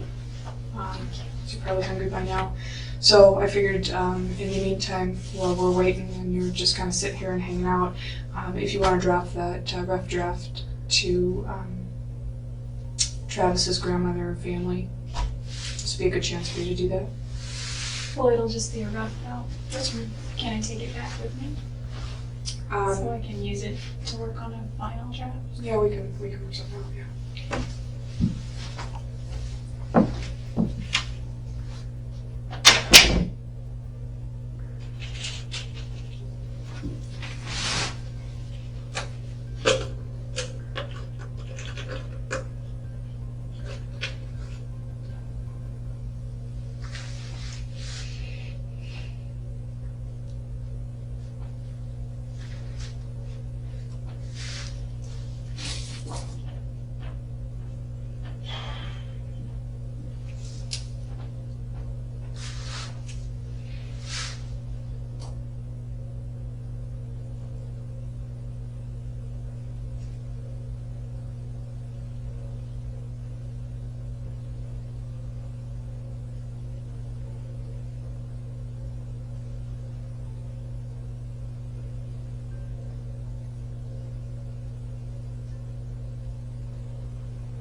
Got a visual.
all finished up?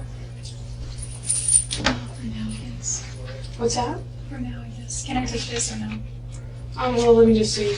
Make sure you're not sneaking jail secrets out or something.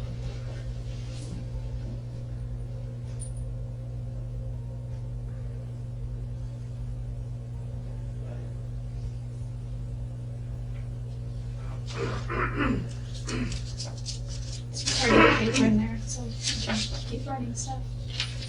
Did you take some paper with you? Where'd you put it? Right here, I guess. Did you write anything on it? No, I want to see it. Yeah. Hey, Chris, could you maybe just pick up that copy of that? I'll send it to you.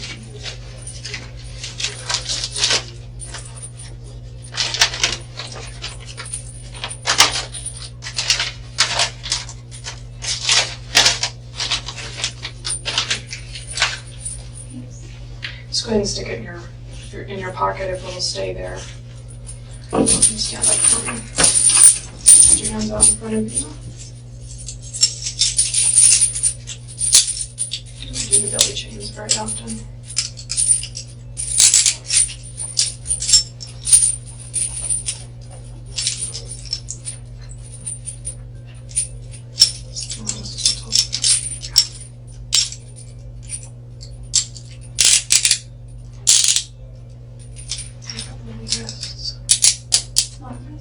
Is it little? Jodi, we're gonna let you back. Keep this. Thank you. And you are.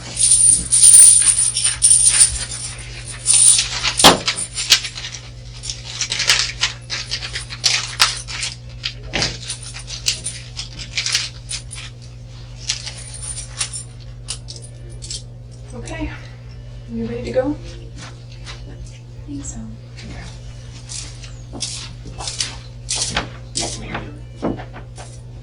Will you help Rachel? Yeah. You just put that on.